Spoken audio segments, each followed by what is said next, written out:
Eh, yang terhormat Kepala UPA Perpustakaan, Ibu Dr. Ismar Linus, MSc Psikolog. Narasumber kita pada pagi hari ini, Ibu Nadia, Ibu Diah Nadiatul Jannah, eh, penanggung jawab program Library Class, Pak Imran SPD, teman-teman sekalian, Bapak Ibu yang sudah hadir pada pagi hari ini. Alhamdulillah. Pertama kita ucapkan puji syukur kehadirat Allah Subhanahu wa taala, Tuhan yang Maha Esa, yang telah memberikan kita begitu banyak apa namanya nikmat, dan di antara nikmat yang paling pantas kita syukuri itu nikmat kesehatan ya.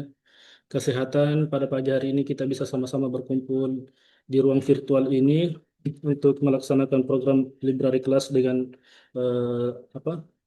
Dengan materi pada pagi hari ini yaitu Public Speaking for Beginners, Fun, Easy, and No Pressure. Voice and Body Movement is on. Wah, luar biasa ya. Saya salah satu apa namanya orang yang sangat tertarik dengan materi public speaking ini ya.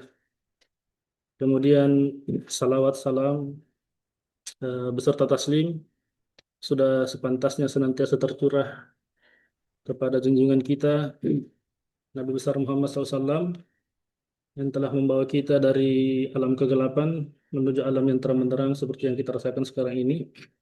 Baiklah Bapak Ibu, eh, perkenalkan saya Soeharto Baso dari pengelola Perpustakaan Pusat Universitas Negeri Makassar yang akan memandu acara library kelas kita pada pagi hari ini. Mohon izin saya memperkenalkan dulu narasumber kita. Beliau adalah Ibu Diah Nadiatul Jannah, seorang apa namanya public speaking trainer, kemudian juga founder MyFlip ya, myflip.com, dan juga dosen di Fakultas Ilmu Sosial dan Hukum Universitas Negeri Makassar. Luar biasa sekali. Pertama saya ucapkan terima kasih kepada Ibu Dia sudah bersedia untuk mengisi program library kelas kita. Eh, untuk background pendidikan beliau, S1-nya di ini ya Universitas eh, Negeri Yogyakarta ya. Kemudian mengambil juga program bisnis di UI. Kemudian S2-nya di Universitas Negeri Yogyakarta, Social Study Education. Jadi untuk ini mempersingkat waktu mungkin langsung saya serahkan kepada Ibu Nadia. Silakan Ibu Nadia. Baik, terima kasih banyak Pak Ya. Soeharto sudah diberikan kesempatan. Terima kasih juga kepada Pak Imran, Bapak Ibu dari Perpustakaan Universitas Negeri Makassar, dan juga terima kasih kepada para peserta yang luar biasa pagi hari ini ya. Walaupun masih hektik dengan UASnya untuk kakak-kakak mahasiswa atau Bapak Ibu dosen tenaga kependidikan yang sambil mengisi remun, boleh ya kita refreshing dulu dengan belajar gitu ya. Nah, di malam hari ini. Jadi masih flashback ya, semalam juga baru mengisi ya. Di pagi hari ini juga harus sudah mengisi lagi. Di pagi hari ini temanya adalah public speaking Bapak Ibu, tapi khusus untuk saya yakin Bapak Ibu di sini, kakak-kakak di sini sudah jago juga public speakingnya. Tapi nggak apa-apa kalau kita mau belajar lagi dari basic ya. Jadi kita akan belajar basicnya dulu supaya nanti ketika kita menggunakan kemampuan public speakingnya itu fun, easy, and no pressure gitu ya. Nggak yang aduh worry, aduh deg-degan, aduh nafasnya jadi terengah-engah begitu ya. Itu caranya bagaimana nanti kita akan kupas tuntas bersama. Kalau kemarin sudah ada yang mengikuti kelas offline, mungkin ada beberapa halnya yang akan saya sampaikan ulang sebagai reminder. Tapi untuk Bapak Ibu atau kakak-kakak yang baru bergabung, nanti kita tidak apa-apa, kita belajar lagi ya, praktik lagi dari awal seperti apa. Kalau kemarin saat di offline tuh bisa langsung lihat semuanya begitu ya, cara praktiknya bagaimana. Di sini walaupun agak terbatas, tapi tidak apa-apa ya. Yang penting kita mau mulai dulu, karena itu kuncinya belajar public speaking. Dan tadi sudah diperkenalkan, terima kasih Pak Soeharto. Saya kembali lagi memperkenalkan diri ya. Nama saya Diah Nadia Tuljana. Silakan Bapak Ibu kalau panggil Kak Dia atau Kak Nadia juga boleh ya. Kalau di sini kelihatan sekali namanya itu dari Jawa ya, karena tadi sudah disebutkan Pak Soeharto juga. Kalau saya lulusan dari Yogyakarta, di Universitas Negeri Yogyakarta, dari UI dan juga S2-nya di UNY lagi. Sebetulnya saya sudah ambil S3 di UNY, tapi karena nanti menunggu tugas belajar ya baru melanjutkan lagi seperti itu. Dan Bapak Ibu, saya itu mantan presenter. Saya juga sedang mengelola bisnis saya ya. Kalau di sini bisa lihat di poster juga ya sudah ada bisnis saya itu myphilips.com. Myphilips.com itu sebuah platform edukasi keilmuan sosial khusus yang di sana banyak sekali ragamnya menyesuaikan dengan cara belajarnya siswa. Kalau kalau di sekolah mungkin begitu ya akan lebih banyak sarana prasarananya di bidang ilmu pengetahuan alam atau teknologi gitu ya. Kita bisa lihat aja laboratorium tuh ada laboratorium IPA pasti ada, laboratorium TIK itu pasti ada. Tapi kalau kita lihat-lihat lagi laboratorium ilmu pengetahuan sosial gitu ya kok nggak ada. Nah saya berdasarkan hal tersebut membuat sebuah platform yang basicnya adalah laboratorium ilmu sosial untuk ya bagi kakak-kakak atau adik-adik SMP SMA untuk juga belajar ilmu sosial walaupun tidak di lab IPS sekolahnya tapi bisa di lab IPS secara virtual seperti itu Bapak Ibu. Lalu saya sekarang dosen di Universitas Negeri Makassar, khususnya di pendidikan antropologi, Bapak Ibu. Lalu saya juga sekarang sedang mengajar di Universitas Terbuka juga. Kalau Senin sampai Jumat di UNM, kalau weekendnya saya di Universitas Terbuka. Tapi program studinya bukan pendidikan antropologi, tapi program studinya adalah ilmu komunikasi. Makanya saya juga mungkin ya dipercaya oleh Pak Imran, oh bawanya public speaking aja Bu Nadia, begitu ya. Saya juga masih aktif sebagai ambasador dari salah satu produk kosmetik yaitu Wardah Beauty. Jadi kalau kakak-kakak di sini mau tanya karena dia lipstiknya shade berapa, itu boleh tapi di DM ya, jangan di sini Bapak Ibu. Lalu saya juga masih aktif mengajar kursus. Kursusnya apa? Kursusnya public speaking ya, sebagai public speaking trainer di PT Dialogika Persona Indonesia. Jadi kalau pagi, siang, sore di UNM, kalau malamnya ngajar kursus gitu ya. Jadi full 1 minggu kerja terus, begitu. Lalu saya juga pernah jadi eksekutif sekretari di selamatpagikorea.com, yaitu platform edukasi bahasa Korea. Lalu saya juga pernah jadi presenter sekaligus produser di PT Kubisa Anugrah Indonesia. Ini ada di Jakarta Utara, di Kelapa Gading, di depannya persis Mall Arta Gading. Ya, kalau kakak-kakak mau main ke sana silahkan. Lalu saya juga pernah bekerja di PT Astra Internasional di bidang learning facilitator seperti itu. Dan saya juga masih aktif di organisasi. Silakan kalau kakak-kakak mahasiswa mau ikut juga organisasinya boleh ya. Kalau alumni PIMNAS boleh nanti ikut di Ikatan Alumni PIMNAS seluruh Indonesia.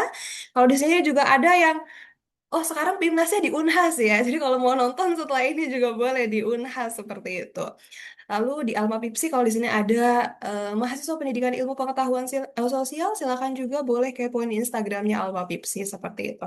Lalu kakak-kakak kalau misalkan mau keeping touch bersama saya secara profesional, silakan boleh sekali kita connect ya di LinkedIn. Nama LinkedIn-nya boleh Diah Nadia Tuljana kalau punya LinkedIn. Tapi kalau karena dia saya nggak punya LinkedIn, boleh juga di Instagram @diahnadia99 untuk tahu update-nya kalau ada kelas public speaking lagi atau juga kelas riset ya. Karena biasanya saya mengajar atau diundang jadi narasumber biasanya di bidang public speaking dan juga riset seperti itu. Oke, kali ini saya akan mengawalinya dengan tebak tokoh Bapak Ibu, kakak-kakak semuanya. Kira-kira tokoh yang ada di layar ini siapa ya Bapak Ibu, kakak-kakak semuanya boleh dituliskan di box chat. Kira-kira siapa ini? Kok rasanya familiar ya kok kalau di kelas ada di atas begitu ya. Kira-kira siapa beliau ini? Coba kita lihat di box chat ya. Gibran gitu ya. Sip, Kak Herli. Kak Dedi Wapres, Pak Soeharto Wapres, Kak Apriana Wapres, betul sekali. Nah, kalau misalkan tahu nih Bapak Wapres ya, Pak Gibran. pasti tahu dong yang lagi happening sekarang gitu ya.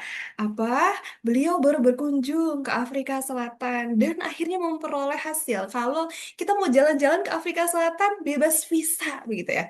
Nah, saya penasaran gitu. Saya langsung cek berapa tiket Indonesia ke Afrika Selatan begitu ya. Oh, ternyata paling murah adalah 16 juta gitu ya. Waduh, itu bisa kayak untuk nyicil rumah begitu ya Bapak Ibu ya. Jadi sepertinya oke ini meringankan, tapi kalau untuk ke sana sepertinya kita harus menabung dulu apalagi dosen begitu ya. Jadi nabungnya kayaknya harus setahun 2 tahun begitu ya. Itu udah langsung habis begitu.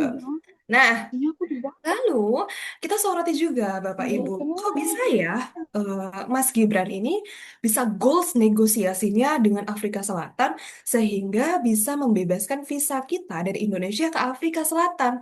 Nah, kita kenal untuk komunikasinya adalah komunikasi diplomasi. Dan salah satu cara untuk mempengaruhi komunikasi diplomasi adalah sebetulnya sesederhana body language. Kok bisa sih karena dia? Nah, kita coba lihat satu video ini ya. Videonya sangat singkat sekali. Oke, sorry. Masih loading sebentar ya. Oke. Videonya sangat singkat sekali. Di sini ada Barack Obama, ada Donald Trump begitu ya.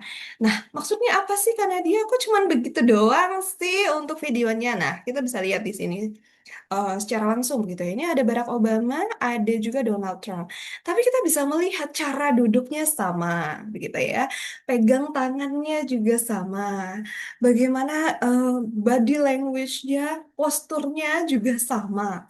Kok bisa kayak gitu? Ternyata itu adalah sebuah trik. Trik apa? Mempengaruhi orang lain dengan body language.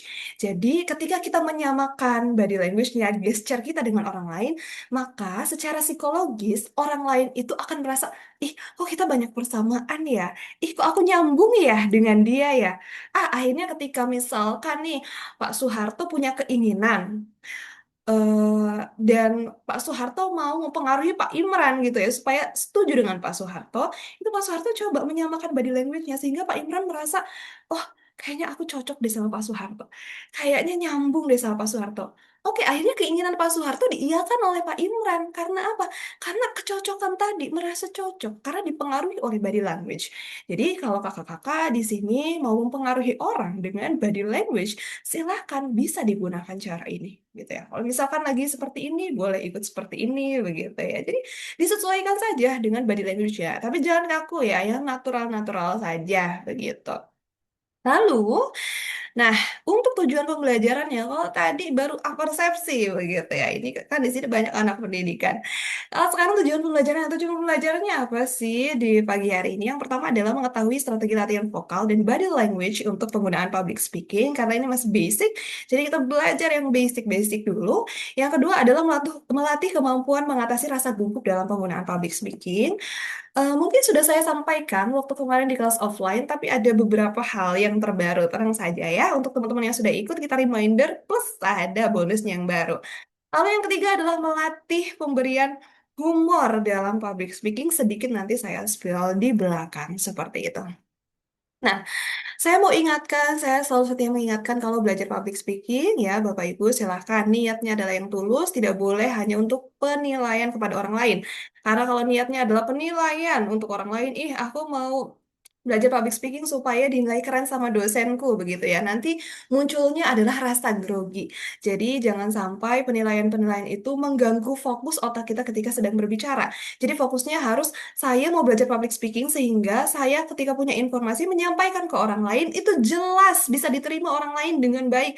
Akhirnya saya bermanfaat untuk orang lain. Sudah itu begitu ya. Itu tujuannya. Lalu yang kedua adalah tekniknya. Ini tekniknya sama ketika kita belajar teater. Kalau kita belajar public speaking, itu bukan hanya belajar tentang bagaimana kita bersuara saja, karena base-nya adalah suara, tapi bagaimana kita juga olahraga, melatih raga kita, melatih rasa kita. Olahraga untuk meningkatkan pernafasan kita. Jadi kalau misalkan ada yang punya masalah, ketika berbicara, nafasnya pendek gitu ya. Coba ingat-ingat, kita sukanya olahraganya apa gitu. Kita rutinnya olahraganya apa. Kalau lari, silakan lari. Rutin, konsisten. 3 hari sekali, 2 hari sekali. Kalau suka nge-gym, boleh nge-gym juga. Itu bagus untuk postur begitu ya ketika kita berbicara di depan umum. Lalu, kalau misalkan ada yang suka olah rasa ya, kalau olah rasa gimana cara melatihnya sesederhana kalau misalkan sebelum tidur ya Bapak Ibu ingat-ingat kira-kira siapa orang-orang yang buat kita kecewa hari ini, yang rasanya buat kita jengkel begitu ya, itu siapa? Kita ingat-ingat lalu dimaafkan. Bangun tidur silahkan disyukuri begitu ya, dipegang tangannya, dipegang wajahnya, dirasakan masih bisa bernafas, disyukuri, Alhamdulillah, Masya Allah masih diberikan kesehatan, masih diberikan hidup, sehingga ketika kita terbiasa untuk peka dengan rasa tadi, kita secara otomatis bisa menggunakannya untuk public speaking seperti itu Bapak Ibu. Lalu untuk olah suara akan kita bahas nanti ya. Nah, untuk olah suara kita akan fokusnya ada di sini. Jadi saya mengambil Fitri Communication ya. Fitri Communication ini dari Albert Mehrabian. Dan dia menghasilkan satu survei yang luar biasa mencengangkan gitu ya. Katanya kalau misalkan public speaking, yang paling diperhatikan sama audiens kita itu sebetulnya apa sih? Yang pertama, yang paling tinggi itu adalah visual. Jadi penampilan kita, gimana make up kita, body movement, gesture, body language, begitu ya. Nah, itu sebetulnya yang paling tinggi, yang paling diperhatikan oleh audiens. Tapi kalau yang kedua itu apa? Yang kedua adalah suara kita, voice kita, artikulasi, intonasi, volume, dinamika, begitu ya. Itu diperhatikan yang kedua.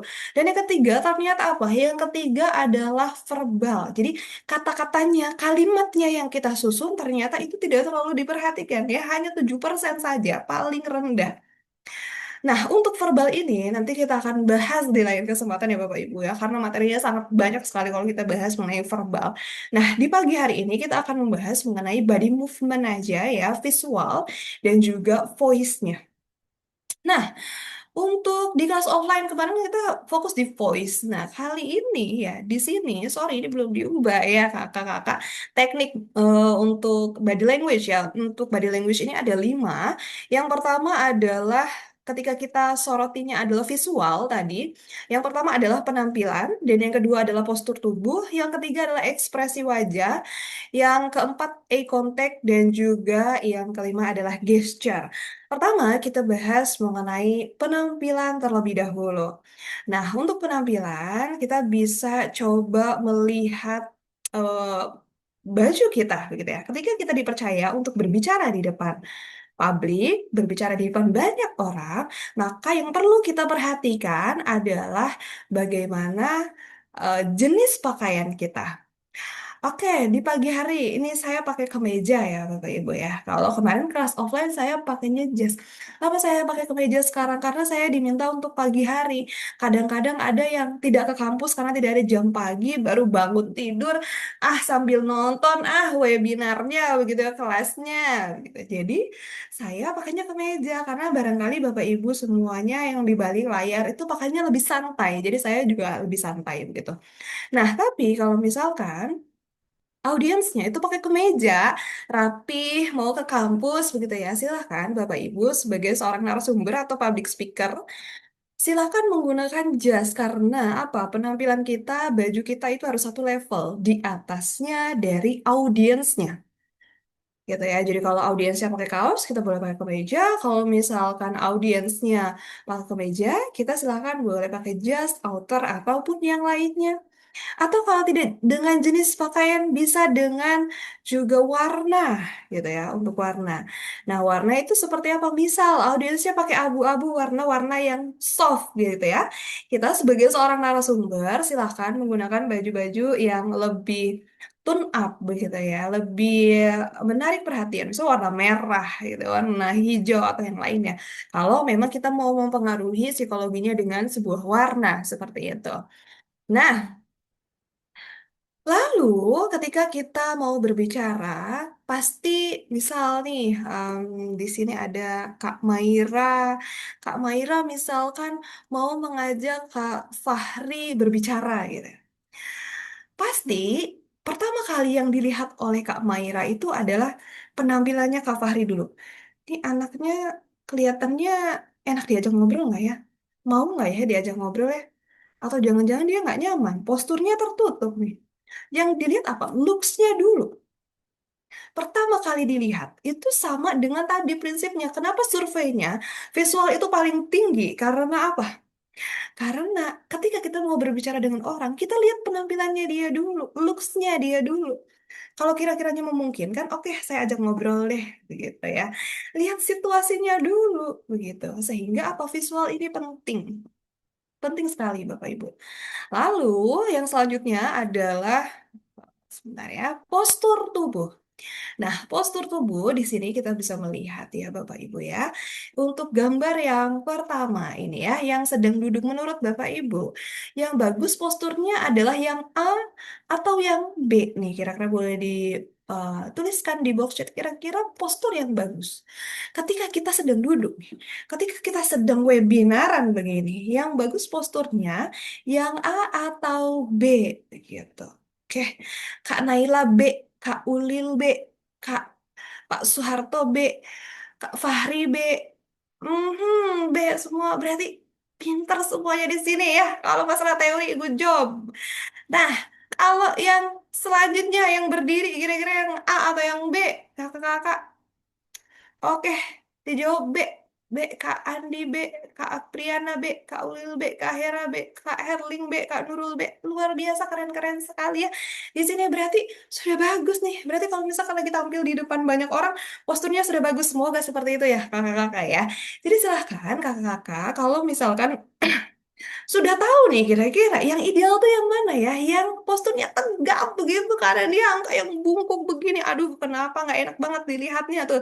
Selain nggak enak, itu juga akan mempengaruhi kepercayaan diri kita, kakak-kakak semuanya ya. Kalau bungkuk itu rasanya kita menutup diri. Kita rasanya tidak enjoy menyampaikan informasi kepada orang lain. Tapi kalau kita tegap, dagunya diangkat, berasa putri Indonesia ya, yang cewek-cewek begitu ya. Jadi silahkan kakak-kakak untuk posturnya ditegakkan sehingga ketika menyampaikan informasi jadi lebih percaya diri. Lalu kalau misalkan karena dia aku ada masalah dia, aku udah berusaha untuk tegak tapi susah banget gimana caranya?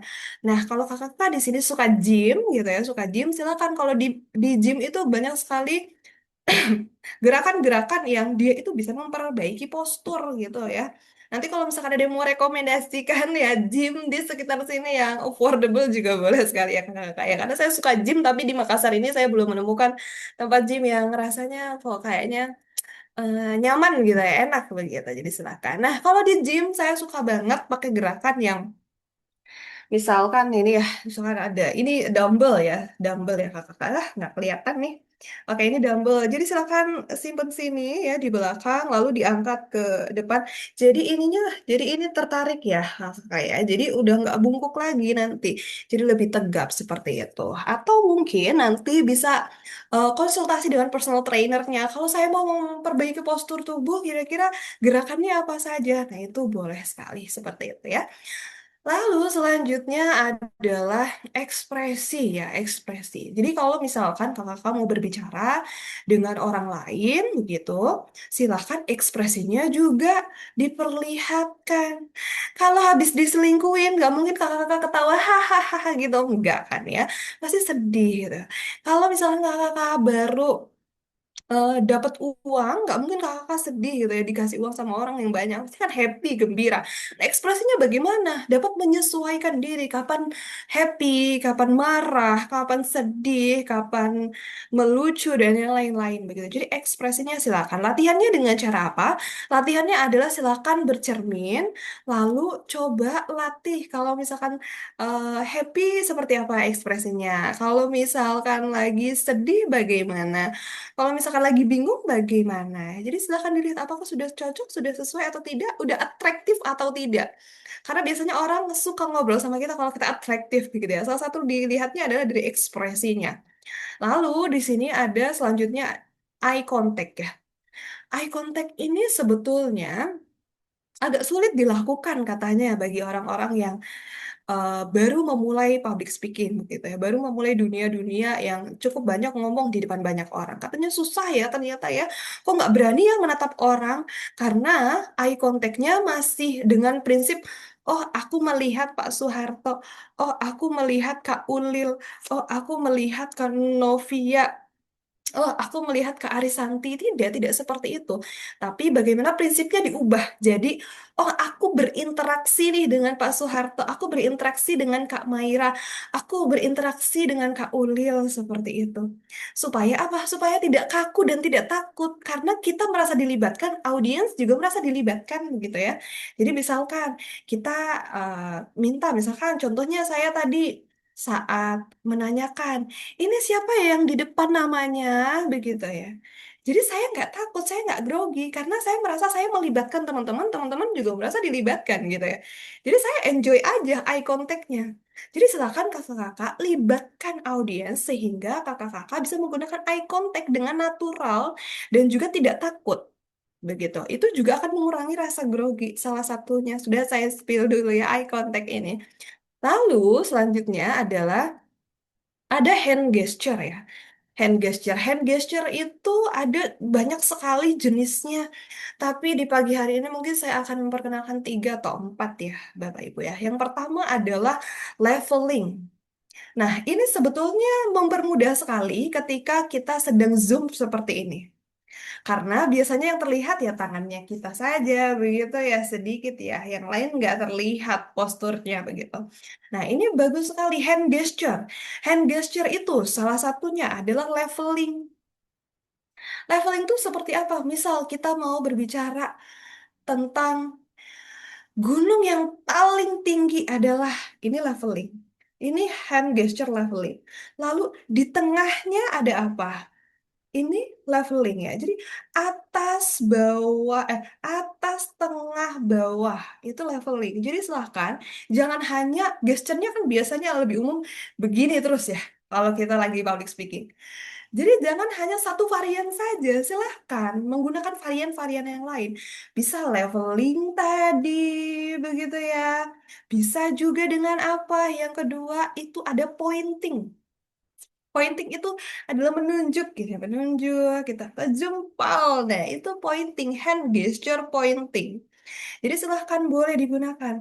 Yang selanjutnya adalah listing. Listing itu seperti apa? Listing itu adalah misalkan kita sedang berbicara mengenai yang pertama saya akan membicarakan bla bla bla. Yang kedua, yang ketiga. Nah, ini adalah listing. Jadi kita melis. Silakan gunakan hand gesture itu supaya tidak monoton hanya seperti ini saja begitu ya. Atau suka yang ini atau suka yang itu this or that gitu ya, itu ada jenisnya hand gesture lagi. Lalu ada supporting gesture. Supporting gesture itu seperti apa? Supporting gesture misal kita menangis, maka gesture kita akan mendekati mata gini, gitu ya. Tapi nggak mungkin dong kalau misalnya kita menangis malah kita garuk-garuk, gitu. Itu kan berarti tidak support gesturnya, maka ada namanya jenis supporting gesture. Sehingga gesture kita itu support dari apa yang otak kita pikirkan atau perasaan kita yang kita luapkan gitu ya. Misal kita ngantuk itu nggak tiba-tiba cubit pipi gitu ya. Kita ngantuk kan pasti gitu ya, menguap gitu. Jadi support dari apa yang mau kita sampaikan, apa yang mau kita gerakkan begitu ya. Silakan itu bisa menggunakan supporting gesture. Lalu kalau tadi kita sudah membahas mengenai visual, kita juga akan membahas mengenai vokal ya. Kalau kemarin yang di kelas offline sudah dibahas, tidak apa-apa, kita reminder ulang lagi bagi teman-teman yang baru bergabung. Ayo kita belajar ya dari awal.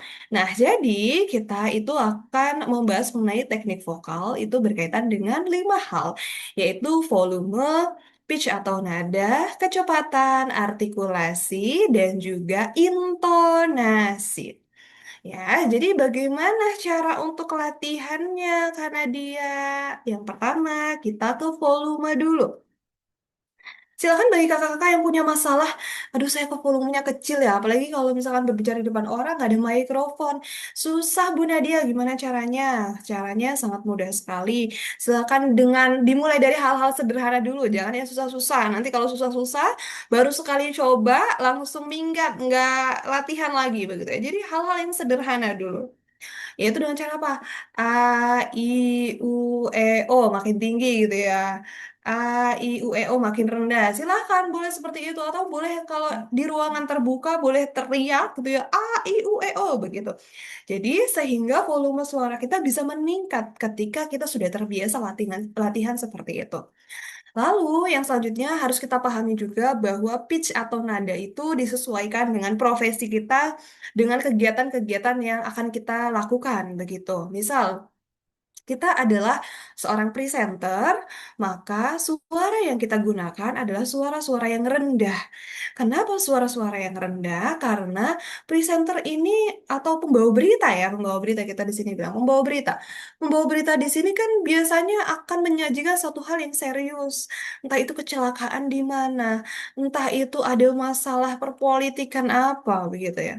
Sehingga silahkan kakak-kakak bisa menggunakan kalau memang nantinya berprofesi sebagai seorang pembawa berita, menggunakan nada yang rendah supaya jelas apa yang mau disampaikan, supaya sesuai relate juga dengan topik yang disampaikan, yaitu hal-hal yang serius. Lalu kalau kita berbicara dengan orang lain, itu menggunakan nada yang sedang saja, enjoy aja begitu ya. Tapi kalau misalkan kita adalah seorang penyiar radio, contohnya, kalau penyiar radio itu adalah suara-suara dengan pitch atau nada yang tinggi. Halo, selamat pagi kakak-kakak. Contohnya seperti itu gitu ya. Tapi pembawa berita tidak seperti itu. Halo, selamat pagi. Misalkan contohnya seperti itu ya. Jadi kita bisa melihat perbedaannya seperti apa. Nah, silakan kakak-kakak bisa tentukan kira-kira kakak-kakak nyamannya ada di nada yang mana. Di profesinya itu cocoknya yang mana begitu atau di kegiatannya cocoknya yang mana. Nah, cara untuk kita bisa menentukan dan cara agar kita tahu kita nyaman yang mana itu juga dilakukan dengan cara imitating atau meniru. Jadi silahkan kakak-kakak kira-kira punya tokoh yang dikagumi tidak gitu ya. Misalkan Kak Mutmainah suka sama Najwa Shihab. Maka silahkan untuk latihan nada, Kak Mutmainah nonton videonya Najwa Shihab. Perhatikan cara bicaranya, body language-nya, pitch atau nadanya, begitu ya. Sehingga ada beberapa bagian yang ditiru. Hanya beberapa saja, jangan 100%. Kenapa tidak 100%? Karena kita harus juga mempertahankan value diri kita. Misalkan Kak Ulil adalah orang yang terkenal dengan yang ceria gitu, cheer up ketika berbicara. Lalu sukanya sama Najwa Shihab yang ketika berbicara tuh serius, tegas begitu ya. Ya nggak apa-apa kalau mau meniru Najwa Shihab, tonton aja, tiru aja Najwa Shihab. Tapi 50% saja. 50%-nya apa? 50%-nya value diri kita tadi yang cheer up, yang happy, yang senang. Akhirnya apa? Melahirkan value baru atas kombinasi tersebut. Jadi silakan meniru boleh, tapi tidak 100%. Itu juga bisa menjadi salah satu trik ya untuk bisa tahu value added kita. Nah, untuk kecepatan, kecepatan berbicara itu juga perlu diperhatikan. Tidak boleh terlalu lambat, tidak boleh terlalu cepat. Ukurannya adalah 120 sampai 105 kata, 150 kata per menit. Jadi silakan coba ya, nyalakan stopwatchnya. Aduh, tidak terlihat ya. Jadi nyalakan stopwatchnya, kakak-kakak, lalu dilihat di sana. Kira-kira aku baca nih 150 kata, apakah 1 menit? Atau kalau ternyata lebih dari 150 kata, oh berarti itu terlalu cepat, berarti harus dilambatkan lagi. Tapi kalau kurang dari 120, oh berarti terlalu lambat, perlu dicepatkan lagi. Begitu ya. Jadi coba dievaluasi dulu. Dievaluasi, dicek terlebih dahulu. Lalu selanjutnya adalah artikulasi ya Bapak Ibu ya untuk artikulasi. Artikulasi itu bisa kita latih dengan cara eh, senam muka begitu ya. Senam mukanya bisa dengan senyum, dimonyongkan, dibuka, mulutnya selebar-lebarnya. Jangan takut jadi jangan takut jadi nggak ganteng, nggak cantik begitu. Jangan takut jadi jelek. Mending kita jelek saat latihan daripada jelek saat tampil di depan umum. Karena ini kan hanya untuk latihan saja, Bapak Ibu. Jadi silahkan senam muka. 6 sampai 8 detik, soalnya ini belum diubah ya. 6 sampai 8 detik saja. Jadi dihitung. Misalkan nih, saat mau senyum, senyumnya itu harus yang lebar. Jadi merasa kayak ditarik ke telinga gitu ya, ear to ear. harus yang lebar sekali, lalu dimonyongkan, lalu dibuka selebar-lebarnya. Kalau tadi ada yang bermasalah volume, volume suara gitu, ya, volume suaranya ada bermasalah. Silakan boleh dibuka selebar-lebarnya untuk tadi memperhatikan artikulasi, melatih artikulasi sambil melatih juga volume suaranya, gitu ya. Jadi silakan itu bisa dilakukan latihannya. Boleh juga. Sebetulnya saya mau mengajak latihan begitu ya, tapi takutnya waktunya terlalu lama ya, Bapak Ibu ya. Jadi nanti silakan boleh tadi di screenshot. Lalu nanti juga bisa digunakan untuk latihan sehari-hari. Oke, lalu juga untuk artikulasi, Bapak Ibu juga boleh sekali untuk menggunakan latihan tongue twister. Tongue twister itu coba membaca satu kalimat yang masing-masing kalimat di sini itu banyak huruf dari kata-kata yang sama. Misalkan banyak L-nya, begitu ya. Banyak R-nya, ya biasanya memicu lidah kita itu belibet. Misalkan ini bisa digunakan silakan di screenshot, setelah ini boleh dilatih. Ular lari lurus lalu lintas lurus. Toko Tony tutup tiap tengah tahun. Si raja rujuk rujak rujakannya. Apa-apa paku paku di pakuan Pak Peki. Kalau misalkan tidak belibet, diulang-ulang-ulang terus sudah tidak belibet berarti bagus, good job. Boleh setiap hari mau latihan boleh atau ini wajib dilakukan ketika kakak-kakak mau jadi MC. Misalkan sebelum jadi MC, 1 atau 2 jam sebelumnya pemanasan dulu pakai ini, itu juga boleh. Supaya saat nantinya MC tidak belibet-belibet begitu. Atau mau jadi narsum Bapak Ibu dosen di sini silakan boleh dibaca dulu atau sebelum ngajar gitu ya. Mau ngajarnya pakai metode ceramah ini ngomong terus nih. Silakan boleh ini dulu supaya nggak belibet begitu ya. Ketika menghadapi mahasiswa udah langsung lancar semuanya begitu ya. Apalagi kalau mahasiswanya aktif-aktif kita banyak jawab. Jadi silakan menggunakan itu.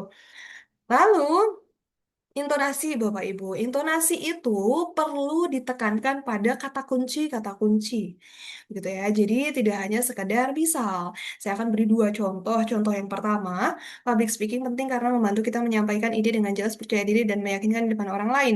Saya baca seperti itu. Dan contoh yang kedua, contoh pertama tidak dengan intonasi dan yang kedua dengan intonasi. Public speaking penting karena membantu kita menyampaikan ide dengan jelas, percaya diri, dan meyakinkan di depan orang lain. Maka, di kata kunci, kita kan mau di sini mau bilang ya, kalau public speaking itu penting. Maka silakan kata kuncinya adalah penting untuk ditekankan. Kata kunci selanjutnya, apa sih yang membuat public speaking itu penting? Yaitu ide, percaya diri, dan meyakinkan. Itu poinnya. Maka itu dijadikan kata kunci untuk ditekankan. Lalu intonasi juga bisa ditandai di mana? Di tanda baca. Saat koma, jedanya diperhatikan.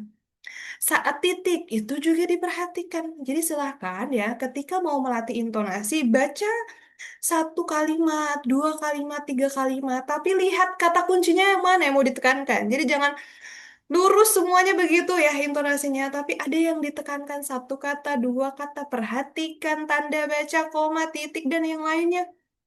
Supaya ketika kita berbicara nggak kayak kereta lurus, terus paling berhenti ya saat di stasiun aja begitu ya, itu pun sebentar. Tapi boleh kok kalau kita mau kayak ketika kita naik mobil mau mampir dulu ke Indomaret boleh, ke pasar dulu boleh, nongki-nongki di kafe dulu boleh gitu ya. Jadi supaya ada dinamikanya begitu. Lalu selanjutnya adalah ini. Oke, ini boleh ya. Kita coba. Jadi kakak-kakak, ada juga latihan-latihan yang bisa digunakan setiap harinya, yaitu kalau untuk meningkatkan percaya diri, silakan boleh ngobrol di depan cermin sama diri kita sendiri. Coba puji diri kita, gitu ya. Misalkan di sini ada Kak Rahma, misalkan Kak Rahma mengalami permasalahan, kok aku kadang suka kurang percaya diri ya. Jadi silakan sebelum ke kampus, sebelum masuk kelas, bercermin dulu ya di depan cermin. Ih, aku cantik banget, lipstikku bagus, aku adalah anak yang pintar begitu ya. Jadi diapresiasi. Ketika kita terbiasa untuk mengapresiasi diri, maka ketika kita bertemu dengan orang lain, kita bawaannya udah happy, udah percaya sama diri sendiri. Karena kepercayaan diri itu wujudnya banyak, nanti kita bahas di akhir. Lalu bisa juga dengan yang namanya speed reading. reading. Jadi membaca 150 kata dalam 30 detik. Bacanya cepat sekali, cepat sekali. Nah, bacaan cepat ini saya tekankan hanya untuk latihan, tidak untuk present di depan ya, karena mahasiswa saya semalam itu agak salah tangkap gitu ya. Bu Nadia, saya nggak bisa baca secepat itu. Nanti informasinya tidak tersampaikan dengan jelas dong kalau bacanya cepet-cepet gitu ya. Jadi speed reading ini hanya digunakan untuk latihan agar artikulasinya jelas. Tadi kalau ada yang suka belibet begitu ya. Tapi kalau baca biasa atau menyampaikan seperti ini sebagai narasumber atau presentasi, yaitu yang ideal tadi 120 sampai 150 kata per menit, tidak terlalu cepat, tidak terlalu lambat juga. Tapi kalau ada masalah, artikulasinya suka belibet, silakan bisa speed reading gitu ya, baca cepat dan bersuara. Tidak boleh baca cepatnya dalam hati. Karena kita melatih tadi ya otot-otot di mulut kita, di muka kita supaya apa? Supaya aktif. Jadi nggak kaku, nggak kayak kuburan rasanya gitu ya. Ketika menghadapi orang lain itu udah happy aja gitu. Lalu selanjutnya adalah mendefinisikan hal terdekat. Mendefinisikan hal terdekat di sini adalah bagi teman-teman yang bermasalah kurang kosakata atau biasanya ketika ngobrol sama orang tiba-tiba di tengah jalan, ah aku bingung aku mau ngomong apa lagi ya? Aku lupa tadi aku ngomong apa begitu. Nah, kalau punya permasalahan seperti itu, maka silakan mendefinisikan hal terdekat. Misal contohnya, hmm, nah, misal contohnya di sini ada lipstick nih kakak-kakak ya, ada lipstick ya. Jadi kita definisikan hal terdekat ya. Misalnya ada lipstick. Lipstick adalah bla bla bla. Tujuan lipstick adalah ini. Saya punya pengalaman dengan lipstick. Kalau saya suka, paling suka lipstick adalah varian apa. Jadi ngomongin apapun tentang lipstick. Selama misalkan pertama ya 2 menit aja lah. 2 menit itu susah biasanya. 2 menit ngomongin tentang lipstick apa ya. Kenapa susah? Karena sebetulnya kita tanpa mendefinisikan lipstick saja, kita sudah tahu lipstick itu sebenarnya gunanya untuk apa, tanpa kita harus tahu artinya begitu ya, karena sudah sering familiar kita gunakan. Justru karena sudah familiar itu ya, kita susah untuk menjelaskan. Dan susah untuk menjelaskan itu adalah proses bagaimana kosakata itu mulai meningkat di sini kita. Karena kita mencari lagi katanya apa lagi ya selama 2 menit kok susah banget ya. Aku mau ngomong apa lagi ya. Jadi meningkat kosakatanya. Sehingga ketika ngobrol sama orang, kalau kita konsisten untuk latihan mendefinisikan hal terdekat ini, maka udah nggak ada lagi tuh kehabisan kosakata di tengah-tengah berhenti bingung mau ngomong apa enggak seperti itu. Itu kalau misalkan kita konsisten, kalau misalkan karena dia aku udah bosan dengan lipstick, ganti barang lain, definisikan lagi selama beberapa hari seperti itu. Lalu minta feedback juga dari temannya. Kalau misalkan habis tampil feedback, kira-kira aku kurangnya di mana? Lalu diperbaiki dari kekurangan tersebut. Selanjutnya adalah kita skip aja yang ini ya. Kita lanjutkan lagi dengan nervous ya. Ini sering sekali ditanyakan, bahkan ketika saya mengajar ya teman-teman dari program studi ilmu komunikasi selalu hampir setiap sesi ditanyakan gimana caranya mengatasi rasa gugup begitu ya. Sampai saya bosan sebetulnya, but it's okay ya karena nanti saya akan berikan beberapa tips untuk mengatasi rasa grogi baik dari segi mindset ataupun fisiknya seperti itu. Nah, nervous. Kalau misalkan kita masih merasakan nervous, Bapak Ibu, Kakak-kakak, itu it's normal. Kalau kita masih nervous, it means you care. Kenapa? Karena kalau kakak-kakak masih merasa khawatir, berarti kakak-kakak merasa event itu penting. Misalkan nih, Kak, Kak siapa ya di sini ya? Kak Herling. Kak Herling ditunjuk menjadi seorang MC. Terus Kak Herling grogi gitu. Bagus. Kenapa? Artinya positifnya, Kak Herling adalah orang yang menghargai event tersebut. Menganggap event itu penting, tidak menyepelekan eventnya. Berarti peduli sama event itu. Bagus. Kalau misalkan masih merasa nervous. Nah, kalau misalkan tidak merasa nervous, saya pernah Bapak Ibu, saya diundang ke salah satu sekolah yang di sana pesertanya ada sekitar 500 orang lebih. Tapi saya datang di sana mulai dari saya datang, saya mengisi materi, tanya jawab sampai selesai. Saya tidak merasakan nervous sama sekali, saya tidak merasakan gugup sama sekali, saya nggak merasakan grogi sama sekali, sedikit pun. Justru saya di situ khawatir. Karena bisa jadi hal tersebut justru jadi indikasi kalau kita sudah mulai mendekati ke arogan atau sombong dan juga overconfident. Maka perlu dievaluasi lagi. Kalau kita sudah sombong dan overconfident, biasanya ketika kita diundang jadi narasumber, diundang jadi MC, diminta untuk presentasi, kita udah tidak tahap mempersiapkan lagi. Karena apa? Karena udah nggak peduli. Ya udahlah, tinggal tunggu nanti aja. Toh aku juga udah bisa public speaking dengan baik, udah keren juga. Ngapain juga harus latihan-latihan gitu ya. Padahal itu nggak bagus ya. Sombong itu nggak bagus karena kita tidak tahu di event tersebut akan ada masalah apa. Jadi, silahkan kalau misalkan kakak masih merasa ada nervous, itu berarti bagus, masih peduli. Namun, yang bermasalah adalah ketika nervous itu datangnya dari awal sampai akhir event gitu ya. Tapi kalau misalkan nervousnya itu hanya 1 menit pertama, 2 menit pertama, itu masih normal dan bagus ya, menunjukkan kita masih manusia. Tapi kalau dari awal sampai akhir itu yang perlu kita kontrol. Dan bagaimana cara mengontrolnya? Setelah ini saya akan coba sampaikan. Lalu sebelum kita ke bagaimana cara mengontrolnya, saya juga mau membagikan satu hal ya. Kenapa kita bisa merasa gugup itu karena apa? Karena ketika kita merasa gugup, ada hormon-hormon yang meningkat. Apa sih hormon-hormon yang meningkat? Hormon yang meningkat adalah hormon kortisol dan juga hormon adrenalin. Loh bagus dong Bu Nadia, hormon kortisol dan adrenalin itu meningkat. Bagus, betul memang bagus. Ketika satu atau dua hormon meningkat, maka fungsi-fungsi yang lain itu akan dilemahkan. Salah satunya ketika kortisol dan adrenalin ditingkatkan, maka fungsi otak itu akan diturunkan. Kok begitu, Bu Nadia? Iya.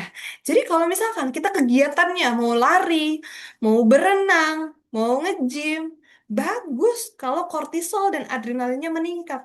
Tapi kalau kegiatannya public speaking, yang kita harus menggunakan otak kita, padahal tadi dilemahkan ya. Kita harus menggunakan otak kita untuk apa? Untuk mengingat. Kita mau ngomong apa aja sih? Menyusun strukturnya. Pertama kita ngomong apa, kedua apa, ketiga apa, keempat apa. Kalau fungsi otaknya dilemahkan, maka kita tidak maksimal. Akhirnya munculnya apa? Rasa grogi. Begitu ya. Jadi kenapa itu bisa gugup? Ya karena tadi ada beberapa hormon yang juga meningkat. Nah, caranya bagaimana untuk agar hormon-hormon ini bisa disesuaikan? Silakan H-1, H-2, H-1 kalau misalkan mau diundang berbicara di depan umum, olahraga yang rajin ya Bapak Ibu ya, olahraga yang rajin supaya apa? Supaya badan kita bisa disesuaikan dengan hormon-hormon tersebut. Hormon-hormon tersebut tuh bisa muncul pada waktunya begitu ya. Jadi silakan olahraga itu rajin. Lalu selanjutnya kalau misalkan kita tidak mau gugup, saya sering baca sekali artikel-artikel dari Harvard Business Review. Salah satunya adalah punyanya Sarah Gersman. Judulnya adalah To Overcome Your Fear of Public Speaking, Stop Thinking About Yourself. Nah, di situ disampaikan kalau misalkan kita mau mengurangi rasa grogi, itu sebetulnya hanya perlu mengontrol 3 hal. Yang pertama adalah when you are preparing, think about your audience. Jadi, misal sebelum kakak-kakak presentasi, silahkan datang 1-2 jam sebelumnya, 30 menit sebelumnya. Kalau sebelum jadi narasumber, silahkan datang seperti itu. Nah, silakan juga kalau misalkan jadi MC datang sebelumnya untuk mempersiapkan segala hal yang masih kurang-kurang. Atau misalkan contohnya, saya sudah datang tadi 30 menit sebelum acara. Saya dibantu Pak Soeharto rasanya. Kenapa? Karena Pak Soeharto em, menyalakan musik gitu ya. Nah, musik itu sebetulnya membuat kita tuh jadi lebih tenang ketika mau apa, mau tampil begitu ya. Jadi silakan boleh datang lebih awal, nikmati suasananya. Kalau ada musik, dinikmati musiknya, buat kita tenang. Sehingga ketika kita tampil, kita sudah ada dalam rasa-rasa ketenangan. Lalu kita cari tahu audiensnya itu siapa kira-kira ya. Ke panitia tanya dulu aja. Kalau ini bisa H-1, H-2. Apakah di situ dosen-dosen atau tenaga pendidikan, mahasiswa, siswa SMP, SD, SMA, atau siapa? Sehingga kita bisa prepare lebih lanjut mengenai outfit kita, atau mungkin apakah itu lembaganya keagamaan atau umum atau bagaimana gitu ya. Kalau kita masih pakai celana diundang di keagamaan, ya berarti kita harus bisa menyesuaikan diri, jangan pakai celana yang ketat apalagi yang seksi begitu ya. Kita harus pakai gamis atau pakai apa begitu. Jadi disesuaikan. Nah, kenapa sih harus menyesuaikan diri? Kenapa sih harus preparing sekali? Karena grogi itu muncul karena khawatir kecil itu menumpuk. Termasuk salah satunya tadi, karena nggak cari tahu dulu sebelumnya audiensnya siapa, orang-orangnya bagaimana, lalu ada outfitnya atau tidak. Saya pernah Bapak Ibu diundang jadi narsum di acara PKKMB atau ospek ya di UNY. Saya pikir karena audiensnya adalah mahasiswa, oh oke, mungkin tidak ada dress code gitu ya. Mereka akan random pakai baju apa. Cuma saya baru ingat, oh ternyata ini ospek, PKKMB. Berarti kan ada seragamnya mereka gitu ya. Pakai seragam ada dress code-nya. Nah, ternyata mahasiswa baru tersebut itu menggunakan dress code-nya adalah kemeja warna hitam semuanya. Saya lihat moderator juga warna jas hitam gitu ya. Nah, saya dengan percaya dirinya datang, lihat di sana gitu ya, saya pakai jas warna hitam juga. Nah, kita kembali lagi ke prinsip yang tadi, bahwa seorang narasumber atau public speaker itu, dia bajunya harus satu level di atas audiensnya. Jadi kalau saya hitam, moderator hitam, dan juga audiens juga hitam, kita tidak ada bedanya begitu ya. Makanya riset itu penting. Jadi cari tahu sedetail-detail mungkin. Di sana ada apa saja. Datang kalau offline, datang 30 menit 1 jam sebelumnya supaya lihat tangganya di mana, panggungnya di mana, ada mikrofon atau tidak, bisa share screen atau tidak. Mengurangi rasa-rasa khawatir, grogi-grogi tadi muncul karena banyaknya khawatir-khawatir kecil. Kalau misalnya kita nggak tahu kabelnya ada di mana, tangganya di mana, kita maju, kepleset, jatuh, buyar semua hilang. Grogi, tambah tinggi. Makanya kita harus riset dulu, datang lebih awal, mempersiapkan. Lalu yang kedua, kata Sarah Gersman apa? Sarah Gersman itu bilang, right before you speak, refocus your brain. Ini kembali ke prinsip ketika kita belajar public speaking. Itu bukan berharap penilaian orang lain, tapi bagaimana kita mau membantu orang lain. Kita mau membantu memberikan informasi secara jelas kepada orang lain. Udah tujuannya itu. Tidak untuk eh dosenku nanti suka apa enggak ya aku presentasi apa jadi akhirnya mood kita ataupun keberanian kita juga ditentukan oleh ekspresi dosennya gitu. Jadi kita munculnya ada grogi. Silakan kakak-kakak jangan jangan berharap penilaian, udah penilaian kalau kita maksimal pasti nilainya akan bagus. Jadi yang penting adalah aku menyampaikan informasi dengan jelas dan mampu dipahami oleh audiens aku, udah itu aja ya. Lalu yang ketiga adalah why you are speaking, make eye contact. Jadi, make eye contact ini tadi yang seperti saya sampaikan bukan tentang saya misalkan melihat Kak Rahma, Kak Nurul, Kak Ayu, Kak Amira, bukan tentang saya melihat, tapi saya mengajak kakak-kakak semua untuk berinteraksi. Kakak tolong dong pilih warna bagusnya warna kuning apa warna merah. Kakak tolong dong bacakan slide ini. Kakak tolong dong tebak ini siapa begitu ya. Jadi kita eye contact-nya tadi lebih natural. Coba ajak ngobrol, coba ajak bertanya. Misalkan kita ambil sampel dari sebuah populasi, sedang jadi narasumber, kita tanya yang paling depan, yang tengah, yang ujung belakang, yang pojok, sehingga merasa dilibatkan semuanya yang ada di sana gitu ya Bapak Ibu ya. Jadi silahkan boleh libatkan mereka supaya lebih natural. Jangan merasa saya harus melihat mereka lah, harus ke kanan dulu, ke kiri dulu, ke belakang enggak. Tapi ajak aja interaksi, jadi lebih natural begitu ya. Nah lalu untuk cara mengatasi rasa grogi, kalau misalkan dengan fisik ini bisa words, bisa tidak, tapi semoga ada yang words ya kakak-kakak ya. Eh, banyak yang words juga, tapi ada mungkin teman-teman yang fokusnya tidak ke physical touch gitu ya. Jadi mungkin tidak works. Jadi untuk mengatasi rasa grogi juga bisa dengan cara jempol kita pijat-pijat seperti ini, begitu ya. Mungkin kalau sedang jadi narsum bisa di bawah tapi jangan sampai terlihat, gitu ya. Silakan dipijat-pijat supaya apa? Khawatirnya itu pindah fokus gitu ya ke rasa pijatannya itu. Atau enggak kelingkingnya kita pijat-pijat, begitu ya. Itu bisa dengan cara seperti itu. Jadi silakan boleh digunakan. Kalau works itu berarti boleh digunakan untuk mengatasi rasa groginya seperti itu. Lalu selanjutnya adalah bentar ya. Lalu selanjutnya adalah berbicara kepercayaan diri sedikit saja ya karena kemarin kita sudah bahas tuntas. Jadi kepercayaan diri itu dibagi menjadi dua kakak-kakak, ada confidence dan juga efficacy. Nah, confidence itu seperti apa? Misalkan kamu Mainah presentasi di depan banyak orang, lalu Kak Ulil bilang, ih kamu Mainah percaya diri banget deh, kelihatan siap, jelas dan yang lain-lain. Nah, itu adalah confidence, apa yang terlihat.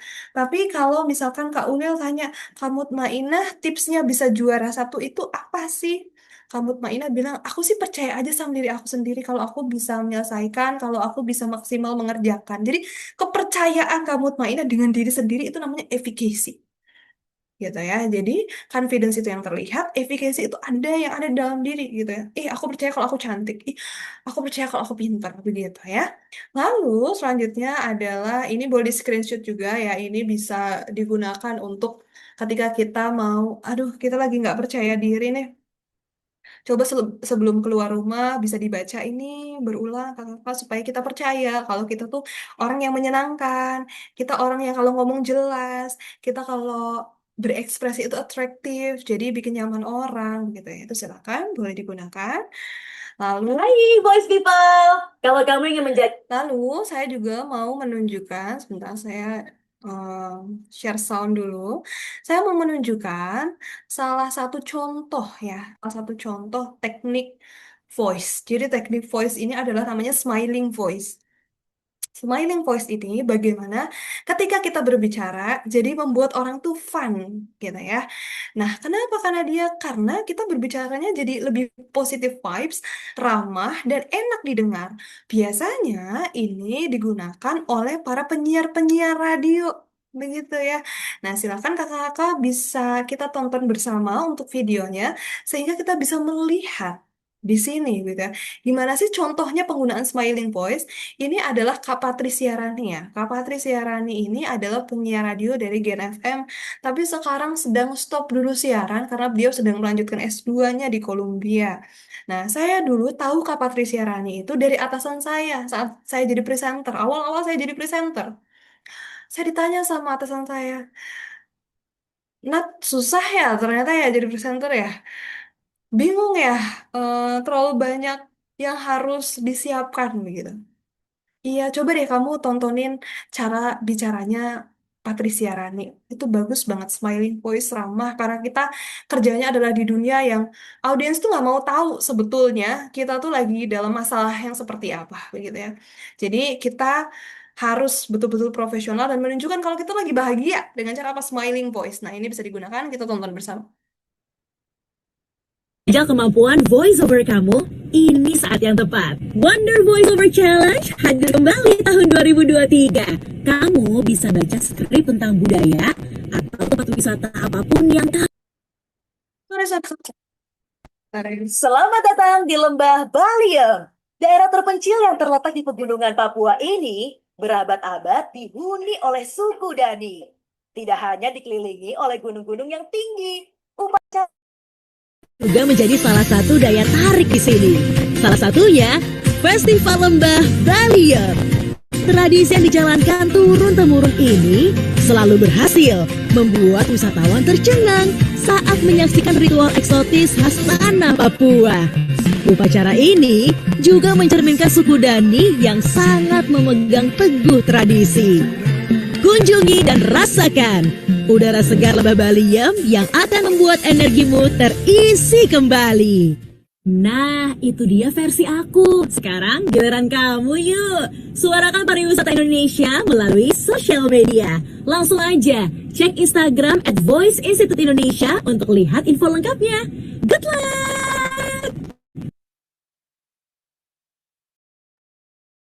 Oke, nah itu salah satu contohnya penggunaan smiling voice. Jadi ketika berbicara ya, kakak-kakak, kita dengan tersenyum. Jadi orang akan mendengarkan kita kalau kita tuh ramah gitu ya. Nah sebetulnya kalau orang-orang Sulawesi itu kan nadanya tinggi begitu ya. Nah kalau misalkan coba dibuat ketika berbicara sambil tersenyum, jadi enak lebih didengar begitu ya. Saya berikan contoh misalkan saya baca ini, kakak-kakak juga boleh ya sambil baca. Sambil off mic juga, baca di sana. Coba kita baca bersama, tapi dengan senyum. Misal, berbicara dengan tersenyum membuat pesan yang kita sampaikan terasa lebih hangat dan mudah diterima. Senyum sederhana mampu mencairkan suasana serta menunjukkan ketulusan di balik kata-kata. Dengan begitu, komunikasi tidak hanya terdengar, tetapi juga dirasakan dengan hati. Jadi, ketika kita berbicara, emosinya itu sampai ke orang lain. Gitu ya, kakak-kakak ya, dengan smiling. Jadi orang lain juga rasanya pengen senyum juga begitu ya. Jadi silakan boleh gunakan teknik smiling voice ini. Lalu selanjutnya adalah kita akan membahas apa lagi? Nah, membahas mengenai humor, lagi-lagi dari artikelnya Harvard Business Review ya, judulnya adalah Make 'em Laugh, How Humor Can Be the Secret Weapon in Your Communication. Di sana dijelaskan bahwa salah satu hal yang membuat kita bersinar di depan panggung adalah bagaimana kita menggunakan humor. Humor itu bukan tentang bagaimana kita itu melucu jadi pelawak gitu ya. Enggak juga. Tapi sebetulnya kita melakukan hal yang menyenangkan saja itu sebetulnya sudah bagian dari humor. Tapi coba saya berikan beberapa referensi agar kakak-kakak bisa menciptakan sebuah humor yang gak berlebihan juga sebetulnya begitu ya. Ada namanya rules of three, yaitu fakta yang pertama plus fakta yang kedua plus humor. Itu akan jadinya sesuatu hal yang menyenangkan. Misal saya berikan contoh di sini. Sebelum kita melakukan humor, kita kasih fakta dulu. Misal kita tanya ke mahasiswa kita, misalkan di sini ada yang dosen. Siapa di sini yang sudah mengerjakan tugas? Tolong angkat tangan.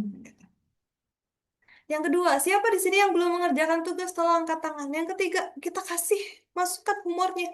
Siapa yang jika saya beri tugas tidak pernah mengerjakan, tolong angkat kaki ya, nggak boleh di sini lagi. Terus, sorry bercanda ya kakak-kakak ya, nggak boleh nggak pernah mengerjakan tugas itu. Misal contohnya seperti itu. Jadi tidak berlebihan tapi menyenangkan. Jadi fakta satu, fakta dua kita sambut dengan humor. Lalu yang ketiga, lah bisa juga dengan pelesetan, dengan kata-kata yang rimanya sama. Nah, saya kasih contoh di sini ada lemah dan ramah gitu ya. Misal, dietku gagal bukan karena lemah, tapi karena makanku terlalu ramah menyapaku. Nah, jadi kita gunakan kata-kata yang rimanya sama dan itu rasanya tidak terlalu serius gitu ya, kakak-kakak ya. Lalu, contoh selanjutnya adalah apa yang saya sampaikan, apakah jelas atau bablas nih kakak-kakak semuanya, begitu ya. Jadi silakan menyambung kata-katanya dengan sebuah plesetan-plesetan yang rimanya dari sebuah kata-kata itu sama. Itu nanti menghasilkan sebuah humor, begitu kakak-kakak. Jadi nggak harus kita jadi kayak Sule dulu, Andre Taulani, komika-komika nggak harus seperti itu. Tapi kita bisa menyisipkan sedikit-sedikit saat kita berbicara di depan umum, begitu ya. Lalu, selanjutnya adalah, oke, ternyata sudah habis slide-nya kakak-kakak. Tapi tenang aja, karena dia masih punya banyak ratusan slide yang lain di materi yang lainnya. Jadi kalau misalkan kakak-kakak mau ada materi yang lainnya lagi, misalkan karena dia mau public speaking khusus untuk kompetisi mahasiswa dong, boleh banget. Atau karena dia aku punya tugasnya kewirausahaan gitu. Gimana caranya public speaking untuk konten creator untuk mempromosikan usaha-usahanya gitu itu juga boleh silakan di request aja ke Bapak Ibu Perpustakaan nanti kalau misalkan didengar boleh nanti kita akan bertemu lagi membahas public speaking di jenis-jenis yang lain kakak-kakak nah karena slide-nya tadi sudah habis ya silakan kalau kakak-kakak mau keeping touch bersama saya di LinkedIn juga boleh Diah Nadia Tuljana atau di Instagram @diahnadia99 tenang aja kakak-kakak yang follow pasti saya follow back begitu ya langsung saya fallback setelah acara ini selesai. Kenapa? Karena dia suka sekali dikelilingi oleh orang-orang yang suka belajar, khususnya apalagi public speaking gitu ya. Jadi kita rasa-rasanya punya antusias yang sama dengan hal yang sama begitu ya kakak-kakak ya. Oke, kalau begitu terakhir dari saya, hidup yang baik adalah hidup yang diinspirasi oleh cinta dan dipandu oleh pengetahuan. Semoga apa yang saya sampaikan itu adalah bentuk cinta dan pengetahuan untuk kakak-kakak semua yang ada di sini. Saya kembalikan lagi kepada Pak Soeharto. Silakan Pak Soeharto. Baik, terima kasih luar biasa karena dia. Karena dia apakah suara saya sudah ada pitch-nya belum? Oh, kita coba nanti nilai ya. Ini baru Iya. awal-awal So- nih. iya. Alhamdulillah itu udah ada perubahan lah, baru 2 kali ikut kelasnya Kak Nadia kan. Soalnya yang disampaikan Kak Nadia itu kena ke saya semua karena dia mulai dari grogi, apalagi ya napasnya jadi pendek sama deg-degan. Merasa tersinggung ya Pak Soeharto ya. Ini sebenarnya menyampaikan materi apa menyinggung Pak Iya, Soeharto nih? nggak apa-apa itu kan positif Kak Nadia ya. Positif, Benar, betul sama sekali. teman-teman juga semuanya belajar ya. Jadi mungkin tuh selanjutnya Kak Nadia kita persilahkan kepada Bapak Ibu atau teman-teman sekalian yang ingin bertanya, mungkin boleh langsung di anu aja, di unmute aja ya, atau bisa juga ditulis di kolom chat. Mumpung ada Kak Nadia ini, saya sedikit-sedikit udah bisa ngomong ala-ala presenter Kak Nadia. Wih, jangan-jangan nih menyalip saya nih Pak Soeharto ya. Masih jauh Oke, lah. Oke, silakan Bapak Ibu yang mau silakan bertanya, kakak-kakak teman-teman masih semangat mahasiswa. untuk jawab ini. Ya, silakan. Boleh sekali. Hmm. Pak Imran bisa ini ya, bisa langsung diam ya. Nah, udah diatur tuh pengaturan Pak Imran. Bisa langsung di unmute aja. Atau raise hand, boleh raise hand. Terus boleh di kolom chat juga. Ya, Mana tahu silakan. besok karena dia udah sibuk ya. Makanya jangan bosan-bosan karena dia di perpustakaan. Iya, betul. Kalau pesertanya rame begini kayaknya nggak bosan ya Pak Soeharto ya. Hmm. Apalagi aktif-aktif nih Pak Soeharto di Boxit. Jadi saya juga ikut semangat nih. Saya Hmm. sambil fallback teman-teman yang follow ya tadi Wis, ya. luar biasa Oke, ya. Udah ada. silakan. Ya silakan yang ingin bertanya boleh di chat, boleh di raise hand aja, boleh di unmute langsung. Soalnya, karena soalnya ini ya sangat relate terutama mahasiswa minimal inilah minimal bisa persentase tugas lah ya dikasih sama dosennya ya biar bisa lebih percaya diri. Apalagi kalau di sini ada Hmm. mahasiswa saya ya Pak ya. Saya nilai juga Iya. speakingnya nih. Mana nih mahasiswanya Kak Nadia nih? Aduh, Ayo apakah loh. ada nih dari pendidikan Apa antropologi? apakah grogi apa gimana? Silakan nih kakak-kakak, Pak Soeharto juga sudah mempersilahkan untuk bertanya karena dia juga semangat untuk menjawab kalau ada pertanyaan. Sebentar, sebentar.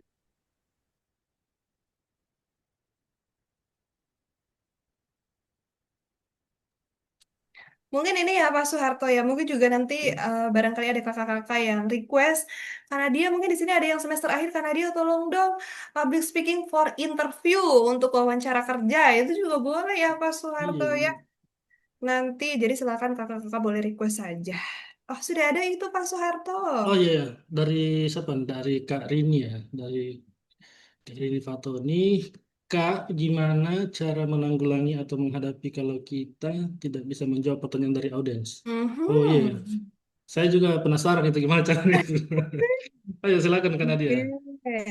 Oke, terima kasih banyak Karini Fatoni ya. Saya belum tahu dari mana nih ya, dari prodi mana. Kak Rini pertanyaannya bagus sekali. Gimana sih caranya ketika kita nggak bisa jawab kalau ditanya teman saat presentasi atau ditanya mahasiswa, kalau mungkin Kak Rini adalah dosen begitu. Sebetulnya ketika kita diundang atau dipercaya untuk menjadi seorang public speaker, misalkan contohnya adalah narasumber, kali ini diundang jadi narasumber ngomongin masalah public speaking. Berarti kali ini dipercaya kalau kali ini punya expertise di bidang public speaking. Begitu ya. Sebetulnya kemampuan tidak menjawab itu sangat kecil sekali. Tapi kalau tidak menjawab, kalau tidak bisa menjawab juga, berarti apa? Ada indikasi lain. Indikasinya adalah bisa jadi peserta yang bertanya itu bertanya jauh tidak di tema yang sedang dibicarakan. Bisa jadi melenceng, agak melenceng begitu ya. Nah, kalau misalkan agak melenceng, jadi silahkan Kak Rini kaitkan hal tersebut dengan apa yang menjadi expertise-nya Kak Rini. Misal contohnya Kak Rini temanya adalah public speaking, tapi yang ditanya adalah lebih fokus ke pernafasan saat olahraga gitu ya. Kak Rini nggak punya expertise lebih banyak di situ, tapi kaitkan aja. Apa sih kira-kira olahraga-olahraga yang berkaitan dengan public speaking? Jadi silakan, boleh dikaitkan dengan itu. Misal saya berikan contoh, Kak Rini. Saya pernah waktu itu ikut seleksi manajemen trainee. Kalau Bapak Ibu, kakak-kakak semua tahu ya, mungkin yang mau lulus, silakan boleh kalau mau ikut manajemen trainee. Jadi waktu itu saya dipromosikan oleh atasan saya, waktu dulu sebelum saya jadi dosen, saya dipromosikan untuk jadi supervisor di salah satu bank pemerintah gitu ya. Nah, di manajemen trainee. Nah, manajemen trainee itu seleksinya agak cukup berat. Salah satunya adalah waktu itu di tahap forum group discussion. Forum group discussion kita diminta untuk bahas masalah keuangan, keuangan nasional, krisis ekonomi, dan yang lain-lain ya. Untuk saya, mahasiswa pendidikan, ya walaupun saya sosial begitu ya, tapi kalau untuk bicara mau ngomongin krisis ekonomi, rasa-rasanya saya kurang sekali begitu. Tapi saat saya jawab, saat saya menyampaikan pendapat, saya kaitkan dengan self-development. Saya waktu itu kaitkan dengan eh, namanya adalah The Golden Circle Theory. Jadi itu salah satu teori yang dikenalkan oleh Simon Sinek ya berkaitan dengan self development bagaimana mencari tujuan hidup. Jadi krisis ekonomi di sini saya kaitkan bagaimana krisis ekonomi dampaknya ternyata mulainya dari bagaimana seseorang itu nggak punya tujuan hidup ya udah mengalir aja pekerjaan yang ada aja begitu ya tapi dia tidak punya cita-cita. Dia sebetulnya mau jadi apa sehingga terdampaklah krisis ekonomi begitu. Jadi kaitkan sesuatu hal yang kita nggak familiar itu justru fokusnya kita jawab ke satu hal yang kita familiar. Sehingga apa? Sehingga kita terlihat justru sangat expert sekali begitu ya. Nah kalau misalkan Kak Rini, aduh aku udah gugup banget karena dia aku udah nggak bisa berpikir lagi nih karena pertanyaannya betul-betul tidak bisa saya jawab. Bahkan saya mau kaitkan dengan suatu hal yang jadi expertise saya pun saya nggak bisa gitu ya karena udah kacau balau nih di otak saya begitu ya. Oke, silakan minta moderator atau MC untuk next dulu Kak. Jawabnya, pertanyaannya dulu ditampung begitu ya. Nah, itu ada kesempatan kita untuk menenangkan diri. Seperti itu. Atau silahkan juga, boleh boleh kok jujur gitu ya. Oke, terima kasih bagus sekali pertanyaannya.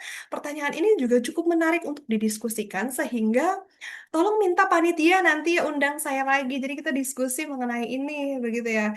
Nanti atau tidak kalau misalkan ada kesempatan boleh hubungi saya via DM Instagram atau via kontak apa gitu ya untuk kita diskusi lebih lanjut.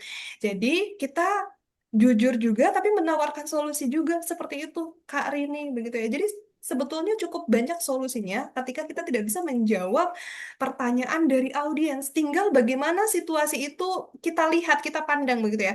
Apakah kita sedang ada di situasi bagaimana kita grogi parah atau masih bisa berpikir begitu ya. Kalau masih bisa berpikir, kaitkan sesuatu halnya dengan expertise-nya kita. Tapi kalau misalkan kita sudah tidak bisa berpikir, kita alihkan dulu saja. Di sesi selanjutnya nanti kita akan bahas. Mohon maaf Bapak Ibu, untuk hal ini saya harus perlu dalami lagi. Kalau saya sudah punya jawabannya, saya nanti akan sampaikan ke Bapak Ibu, begitu ya, supaya saya tidak memberikan informasi yang hanya menurut saya saja, tapi berdasarkan bukti yang kuatnya, gitu ya. Saya juga mau ikut berdiskusi bersama Bapak Ibu, kakak-kakak semua. Karena forum ini adalah forum bagaimana kita mengembangkan kemampuan, bukan siapa yang paling pintar, begitu. Misal contohnya seperti itu, Kak Rini. Jadi semoga hal-hal ini bisa membantu Kak Rini. Seperti itu, semoga menjawab, Kak Rini. Oke, baik. Terima kasih Kakak Oke, Nadia.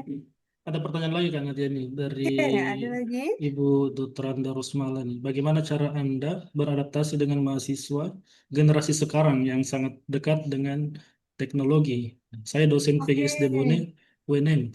oke, Jadi terima gimana tuh kasih Kak Nadia? banyak. Ibu Rosmalah, terima kasih banyak atas pertanyaannya.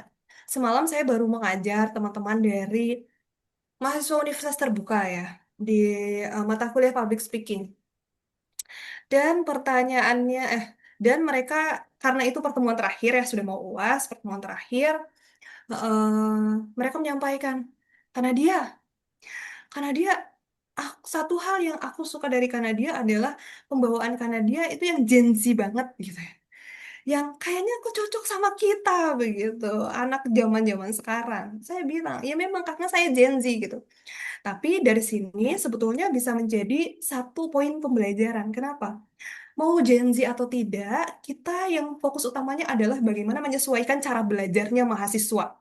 Nah, saya, Ibu Rosmala, ini pertanyaan sangat bagus sekali. Saya itu menciptakan satu platform edukasi keilmuan sosial. Itu sebetulnya berangkat dari mana? Berangkat karena saya melihat siswa-siswa, mahasiswa-mahasiswa itu punya cara belajar yang beda-beda. Ada yang suka mendengarkan, ada yang suka mendengarkan, ada yang suka nonton, ada yang suka baca, ada yang suka apa namanya, langsung praktik, ada yang suka apa namanya, memperagakan gitu ya. Jadi banyak sekali, beragam sekali. Dan kita sebagai seorang pengajar, pastinya kan kita dituntut untuk student center learning gitu ya. Kita mengarahkan saja. Lalu apa? Lalu mereka memilih cara belajarnya sendiri. Tapi kan sebetulnya dalam implementasinya agak cukup sulit untuk dilakukan begitu. Nah, maka dari hal tersebut saya menciptakan satu platform yang disesuaikan dengan cara belajarnya mahasiswa dan juga siswa. Nah, sehingga ini juga bisa dilakukan. Kira-kira ya, Bu Rosmalah nanti tanya dulu ke mahasiswanya, sebetulnya cara belajar kalian tuh sukanya kayak gimana sih? Entah itu buat angket atau hal yang lainnya, sehingga bisa disesuaikan kita sebagai seorang dosen begitu. Lalu, saya kemarin mengisi jadi narasumber di Universitas Hasanuddin. Ketua departemennya, waktu itu saya di UKM ya, UKM Prisma, ketua departemennya bilang seperti ini, karena dia, aku aku pernah merasa bersalah loh karena dosen aku bilang begini. Karena aku orangnya suka nonton ya, aku suka nonton, tapi dosenku bilang nonton itu bukan bagian dari pembelajaran. Padahal aku nggak suka kalau baca, aku sukanya nonton belajarnya. Jadi aku ngerasa bersalah ketika aku nonton, padahal tontonan itu positif, itu berkaitan dengan ilmu pengetahuanku, tapi itu diklaim sebagai sebuah hal yang tidak belajar begitu. Nah, padahal kadang belajar itu bukan hanya di ruang kelas saja. Belajar itu bisa dimanapun, termasuk salah satunya adalah ketika kita nongkrong di kafe dengan teman-teman kita, itu juga sebetulnya belajar kan. Belajar hal-hal terkini yang sedang terjadi itu apa. Jadi yang paling penting adalah Ibu Rosmala, kita tidak boleh judgement mahasiswa kita.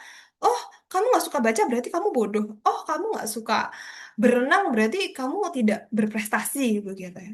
Jadi kita memberikan kebebasan mahasiswa kita untuk belajar. Kita coba lempar angket dulu di awal gitu ya. Cara belajarnya seperti apa sih? Sukanya apa? Suka nonton atau apa? Gitu ya. Jadi kita misalkan di pertemuan satu kita tampilkan video di apersepsi, pertemuan dua kita tampilkan gambar di motivasi, pertemuan tiga kita coba oh buat game saja karena ada juga mahasiswa yang sukanya games. Jadi mereka kebagian semua cara belajarnya. Atau silakan Bu Rosmala juga cari ya, cari platform-platform sekarang yang sudah mengintegrasikan itu semua. Mungkin di Kemendikti ada begitu ya, atau Kemendikdasmen, KPGSD begitu ya. Itu ada, silakan dicari. Nah, salah satu tujuan saya tadi menciptakan platform edukasi di myphilips.com itu seperti itu. Jadi ada ruang baca, ruang karya, ruang aspirasi, ada juga ruang diskusi sehingga mahasiswa itu bisa belajar apapun yang dia suka, bahkan tidak terbatas atau atas waktu. Nah, ini mumpung Bu Rosmala adalah PGSD gitu. PGSD kan ada IPA, IPS begitu ya, tematik semuanya ada. Nah, mereka kan kadang suka bingung gitu ya, apalagi kalau misalkan temanya sudah IPS, Ka- terus juga bahasnya sejarah gitu, aduh udah pusing gitu ya. Tapi coba kita sampaikan lagi dengan cara-cara yang berbeda, misalkan nonton video sejarah. Oh, ada yang nggak suka, ada yang tidur. Oh, berarti kayaknya enaknya pakai flashcard aja gitu, yang ada keterangan-keterangan ini sejarah apa begitu ya. Jadi dicari betul-betul sebetulnya mereka nyamannya cara belajarnya seperti apa. Tidak bisa kita samaratakan, tapi kita bisa usahakan untuk menghadirkan itu di setiap saatnya, setiap sesinya. Atau kita bisa memberikan referensi. Coba deh pakai platform A, platform B, platform C, problem based learning boleh. Sehingga apa? Misalkan yang sukanya baca kelompok satu, sukanya apa namanya? Sukanya nonton kelompok dua, sukanya apa namanya? Sukanya ngomong gitu, public speaking kelompok tiga gitu. Jadi apa? Jadi mereka akan berkumpul dengan teman-teman yang sama kecintaannya. Begitu, Bu Rosmala. Semoga itu membantu ya, Bu Rosmala. Ya, terima kasih banyak pertanyaan Baik, sekali, Bu Rosmala. terima kasih Kak Nadia. Ini untuk pertanyaan saya lihat ada 4 ya. Mungkin untuk pertanyaan cukup. Semoga ada Oke, waktu. Bagaimana Kak Nadia? Siap? siap, Siap boleh. menjawab. Boleh. Saya Oke, bacakan ya. Untuk boleh. pertanyaan selanjutnya, maaf lagi nggak Mhm. kondusif. Maaf lagi nggak kondusif, jadi nggak bisa on mic. Kakak, Oke, aku mau nanya. Terkadang kalau lagi ngomong di depan umum tuh kata-kata udah ada di kepala, tapi kayak Nah, susah aja gitu untuk diungkapin karena bingung mau formal atau bahasa daerah. Seru juga nih hmm. pertanyaan ini. Kadang juga yang diingat itu kata dalam bahasa Inggris dan lupa bahasa Indonesianya. Dan takut audiens tidak mengerti kalimat atau kata tersebut ya. Salam dari saya mahasiswa pendidikan administrasi. Kayaknya mahasiswanya nih, Bu. Iya betul ya dari Fisha nih. Oke. Silakan dijawab, Bu Nadia. Terima kasih Kak Iftitah Nurul Azizah. Pertanyaannya bagus sekali. Mewakili mungkin kakak-kakak cukup banyak kakak-kakak mahasiswa. Ya. Kira-kira mau apa sih ya? Saya tuh mau mau ada bahasa daerahnya, apa mau campur-campur Inggris, mau formal, mau informal atau apa? Yang pertama yang saya jawab formalitas dulu. Kak Iftitah silahkan lihat audiensnya siapa. Kalau teman sebaya mau pakai bahasa daerah, kalau teman sedaerah mau pakai bahasa daerah boleh.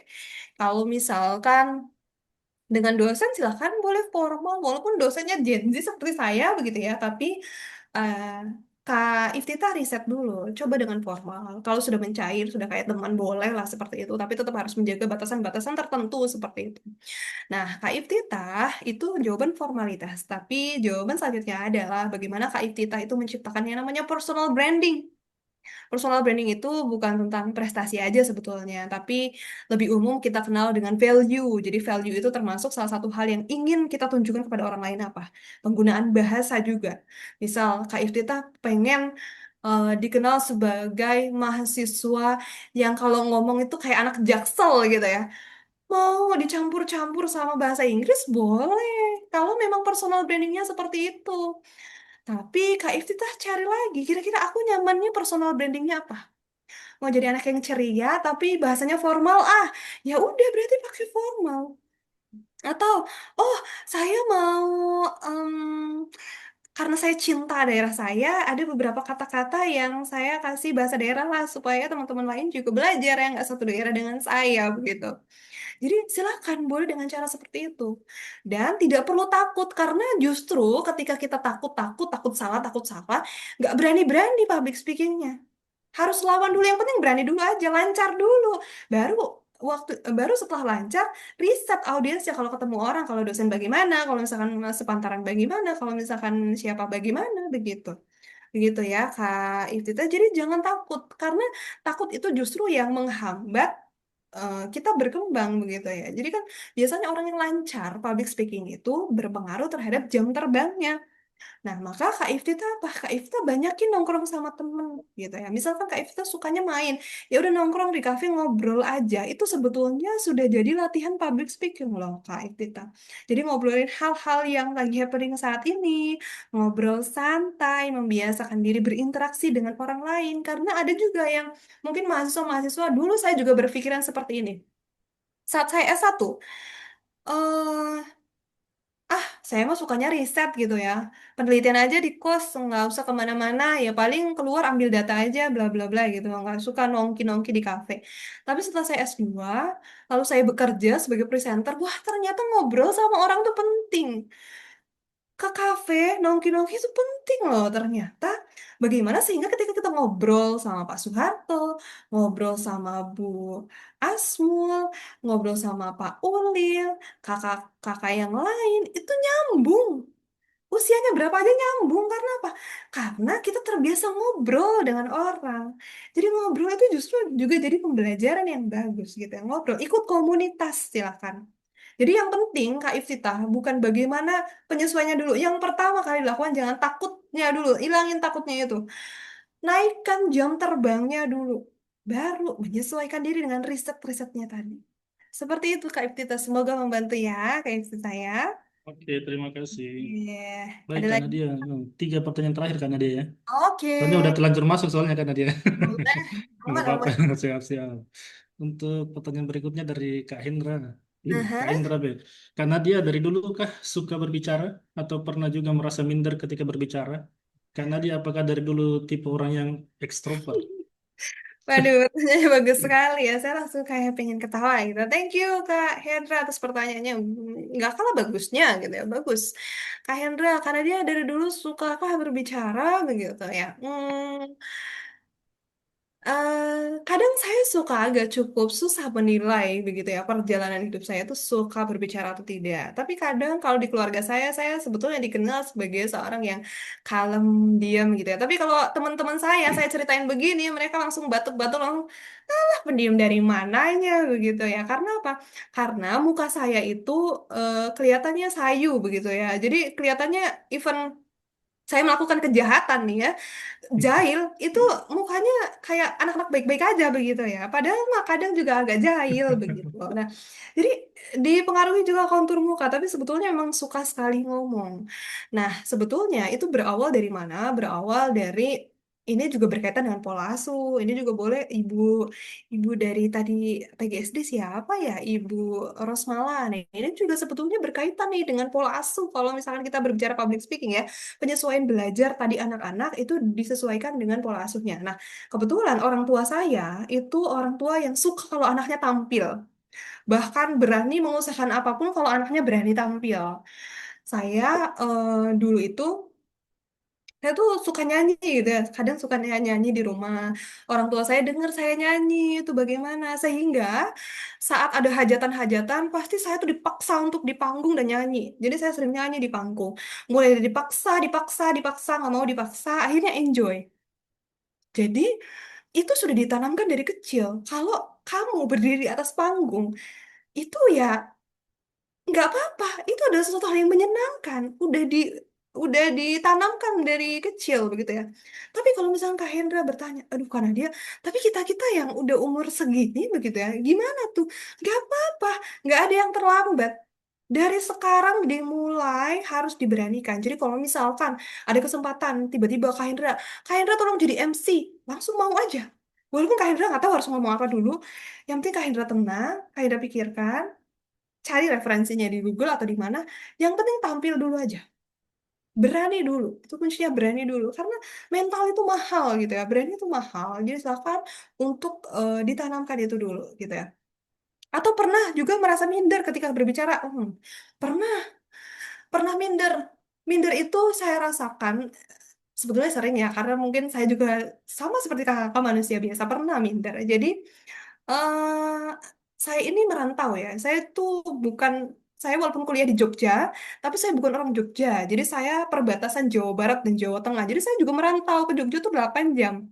Jogja 8 jam, bahasanya walaupun sama-sama Jawa, tapi kan saya lebih ke agak Sunda-Sunda gitu ya.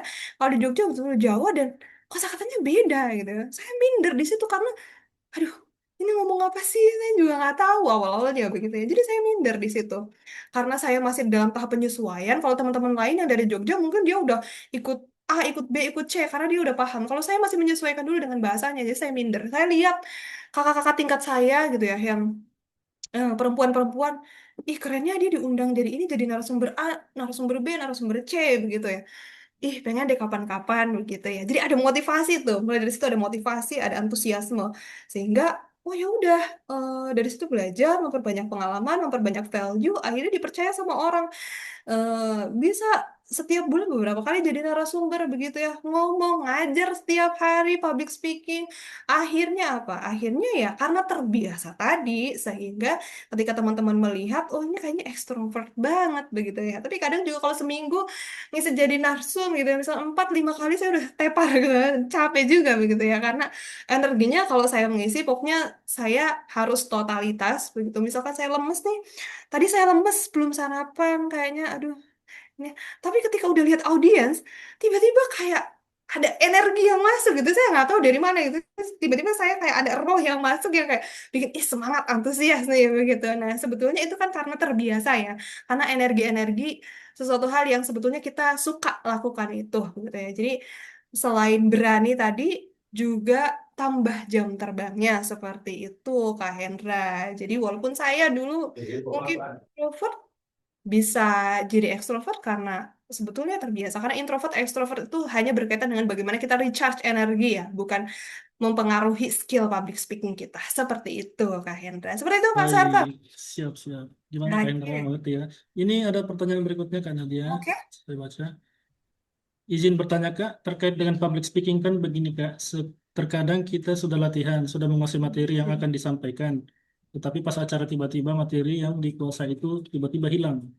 Tiba-tiba Mhm. otak kita apa blank, blank gitu kan. Mhm. Gimana sih caranya mengatasi hal yang begitu Wan Mhm. ketika kita akan tampil di depan umum?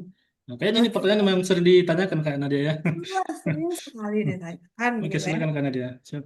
Terima kasih banyak Kak Astri sudah mewakili teman-teman yang lain. Kenapa sih ya tiba-tiba ngeblank dan yang lain-lain? Itu kan dia tuh muncul karena tadi yang kita bahas rasa gugupnya itu. Karena ada rasa gugup sehingga ngeblank.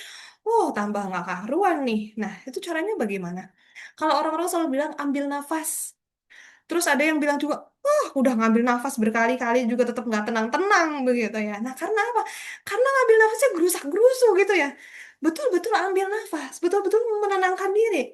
Oh ya udah, kontrol nih, apa namanya, kontrol eh, badan kita ya. Rasakan kalau badan kita itu, kita stop dulu bertindak anehnya gitu ya.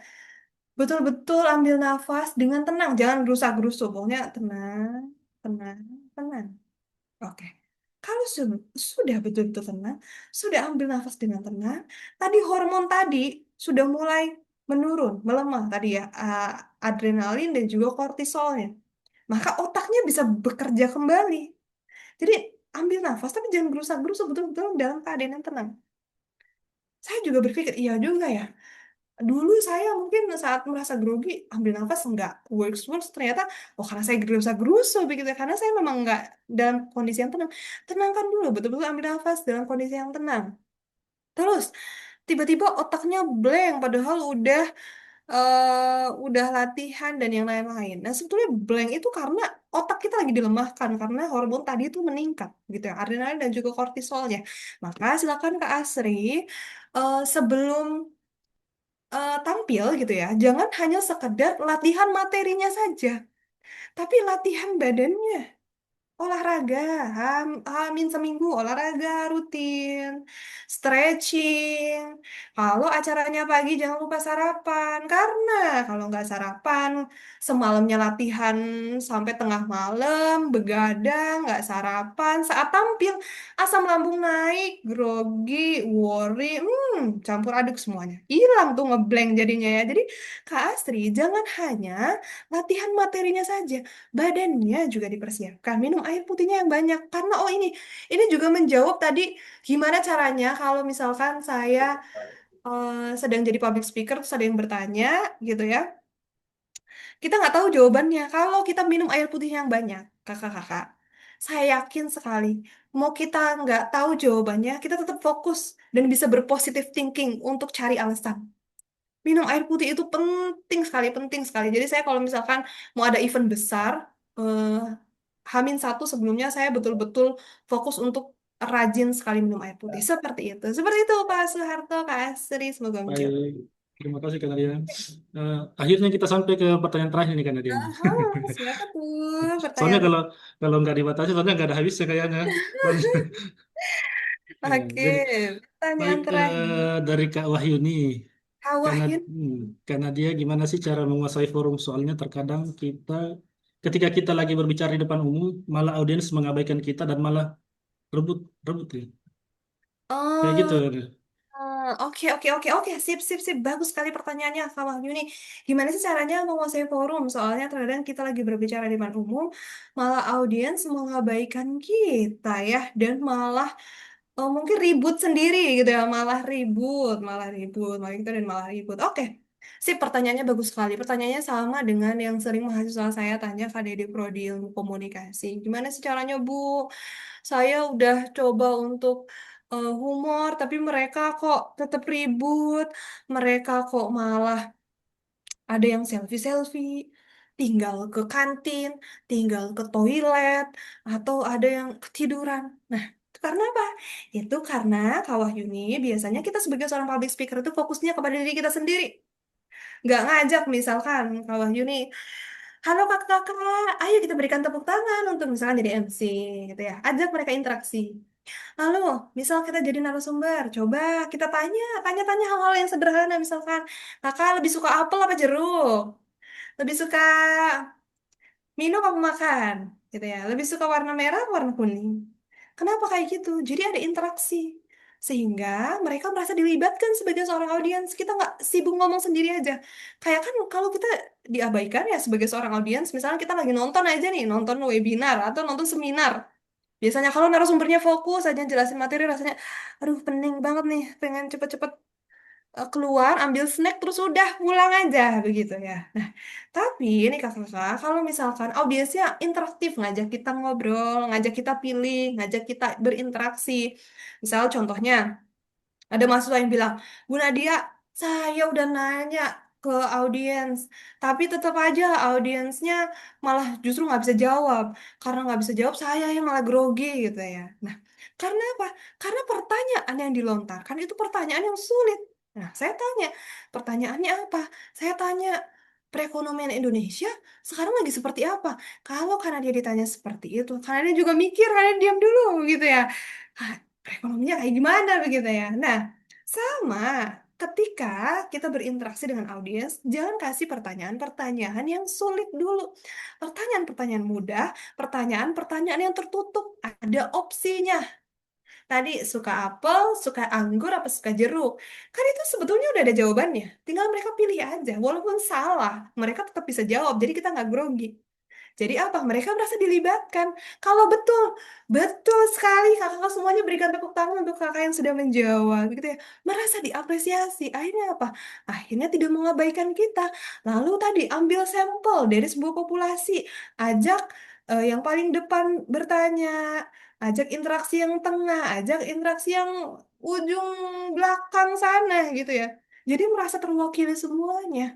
Seperti itu Kak Wahyuni. Kalau misalkan presentasi juga jangan sekedar biasa kan mahasiswa gini baca gitu dari awal sampai akhir. Ini rasanya lagi baca doa apa gimana begitu ya. Bukunya gede lagi. Nah, kalau misalkan presentasi bukunya kecil aja, catatannya kecil aja taruh di sini ya. Di di perut atau di bawah dada, silakan. Jadi ini untuk outline, lalu fokus ke audiens menyampaikan. Menurut kakak gimana, betul atau tidak? Misalkan ya, yang lain jawab betul, gitu kan itu enak. Jadi interaktif kelasnya, seperti itu. Kak Wahyuni, semoga itu membantu. Seperti itu Pak Soeharto. Oke, baik. Terima kasih luar biasa ya, Kak Nadia. Hmm. Kayaknya karena materinya seasik dan semenyenangkan itu, kalau nggak dibatasi, ini agak jadi panjang. Jadi untuk sesi tanya jawabnya, Bapak Ibu, teman-teman sekalian yang hadir pada Zoom pagi hari ini mungkin cukup sekian. Selanjutnya mungkin dari Pak Imran ada polling ya. Saya mohon izin minta waktunya 2 sampai 3 menit aja ya. Nanti kita semua isi polling. Mungkin bisa dilempar Pak Imran. Nanti tinggal diklik aja Bapak Ibu. 2 sampai 3 menit aja.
10 menit, 10 detik lagi ya.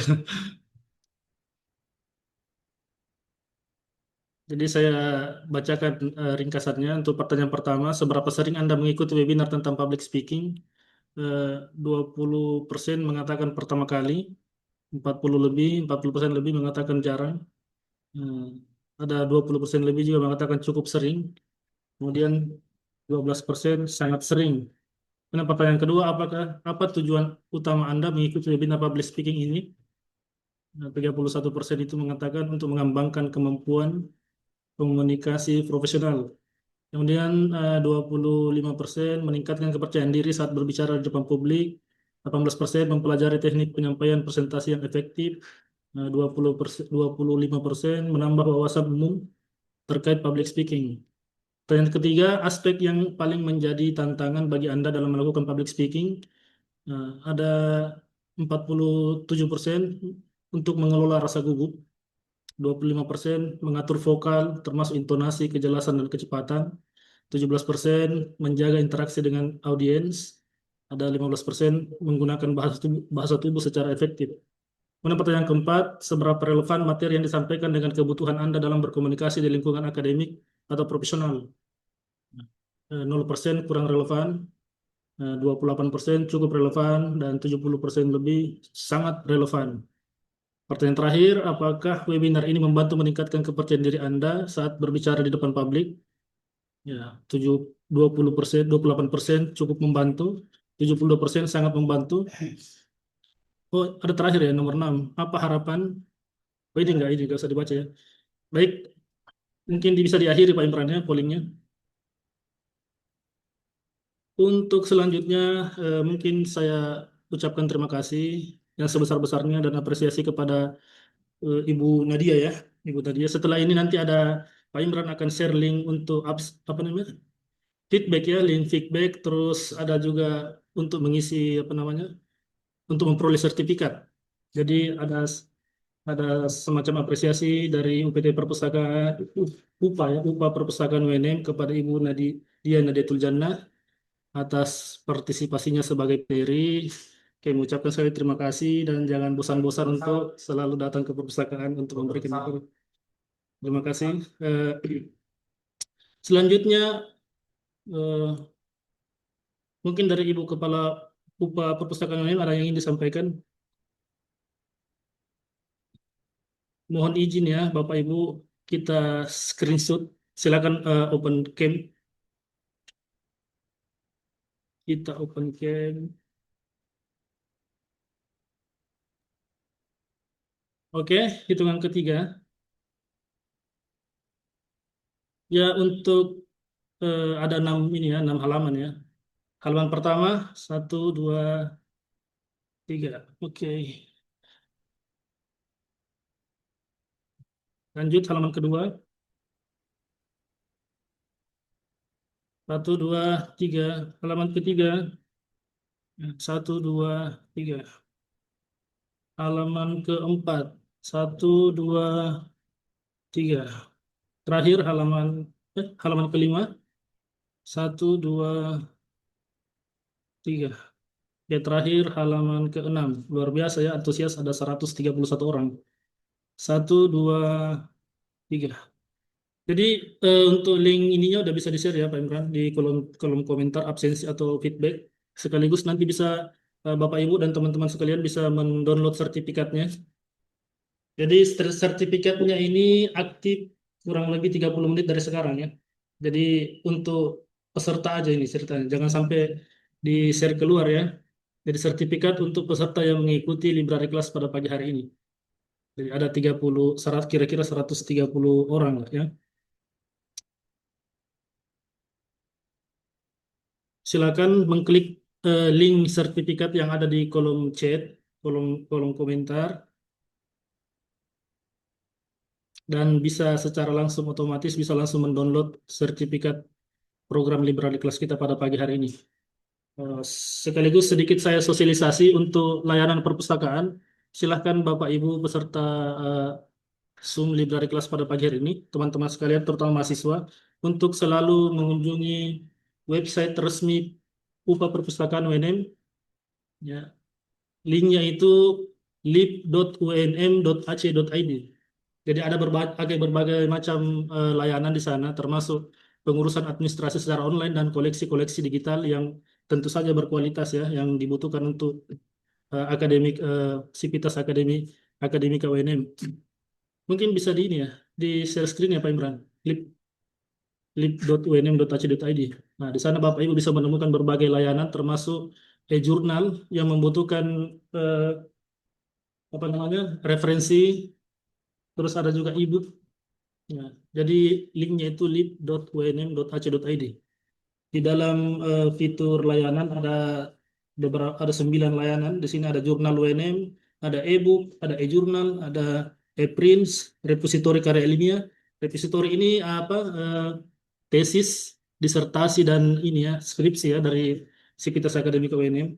Kemudian ada Open Educational Resources, kemudian pendaftaran anggota secara online, bebas pustaka. Jadi bebas pustaka saat ini sudah bisa diajukan secara online, pengurusan bebas pustaka tanpa harus ke perpustakaan ya. Kemudian ada juga terakhir katalog. Jadi sebelum teman-teman ingin meminjam buku ke perpustakaan, bisa melihat ketersediaan buku tersebut di online public access katalog. Jangan lupa memantau juga sosial medianya, bisa di-share ya Pak Imran. Sosial media perpustakaan untuk menemukan jadwal-jadwal library kelas berikutnya ya. Untuk saat ini nanti di-share di Instagram, namanya UNM_, perpustakaan ya. Silakan di-follow teman-teman sekalian ya. Udah dikasih sertifikat, udah dikasih ilmu, masa nggak di-follow? Jangan lupa follow juga Ibu Nadia ya. Pokoknya katanya dijamin di follow back. Oke, terima kasih. Mungkin untuk luar biasa ya, nggak terasa waktunya udah hampir 2 jam kita bersama dengan Ibu Nadia di sini.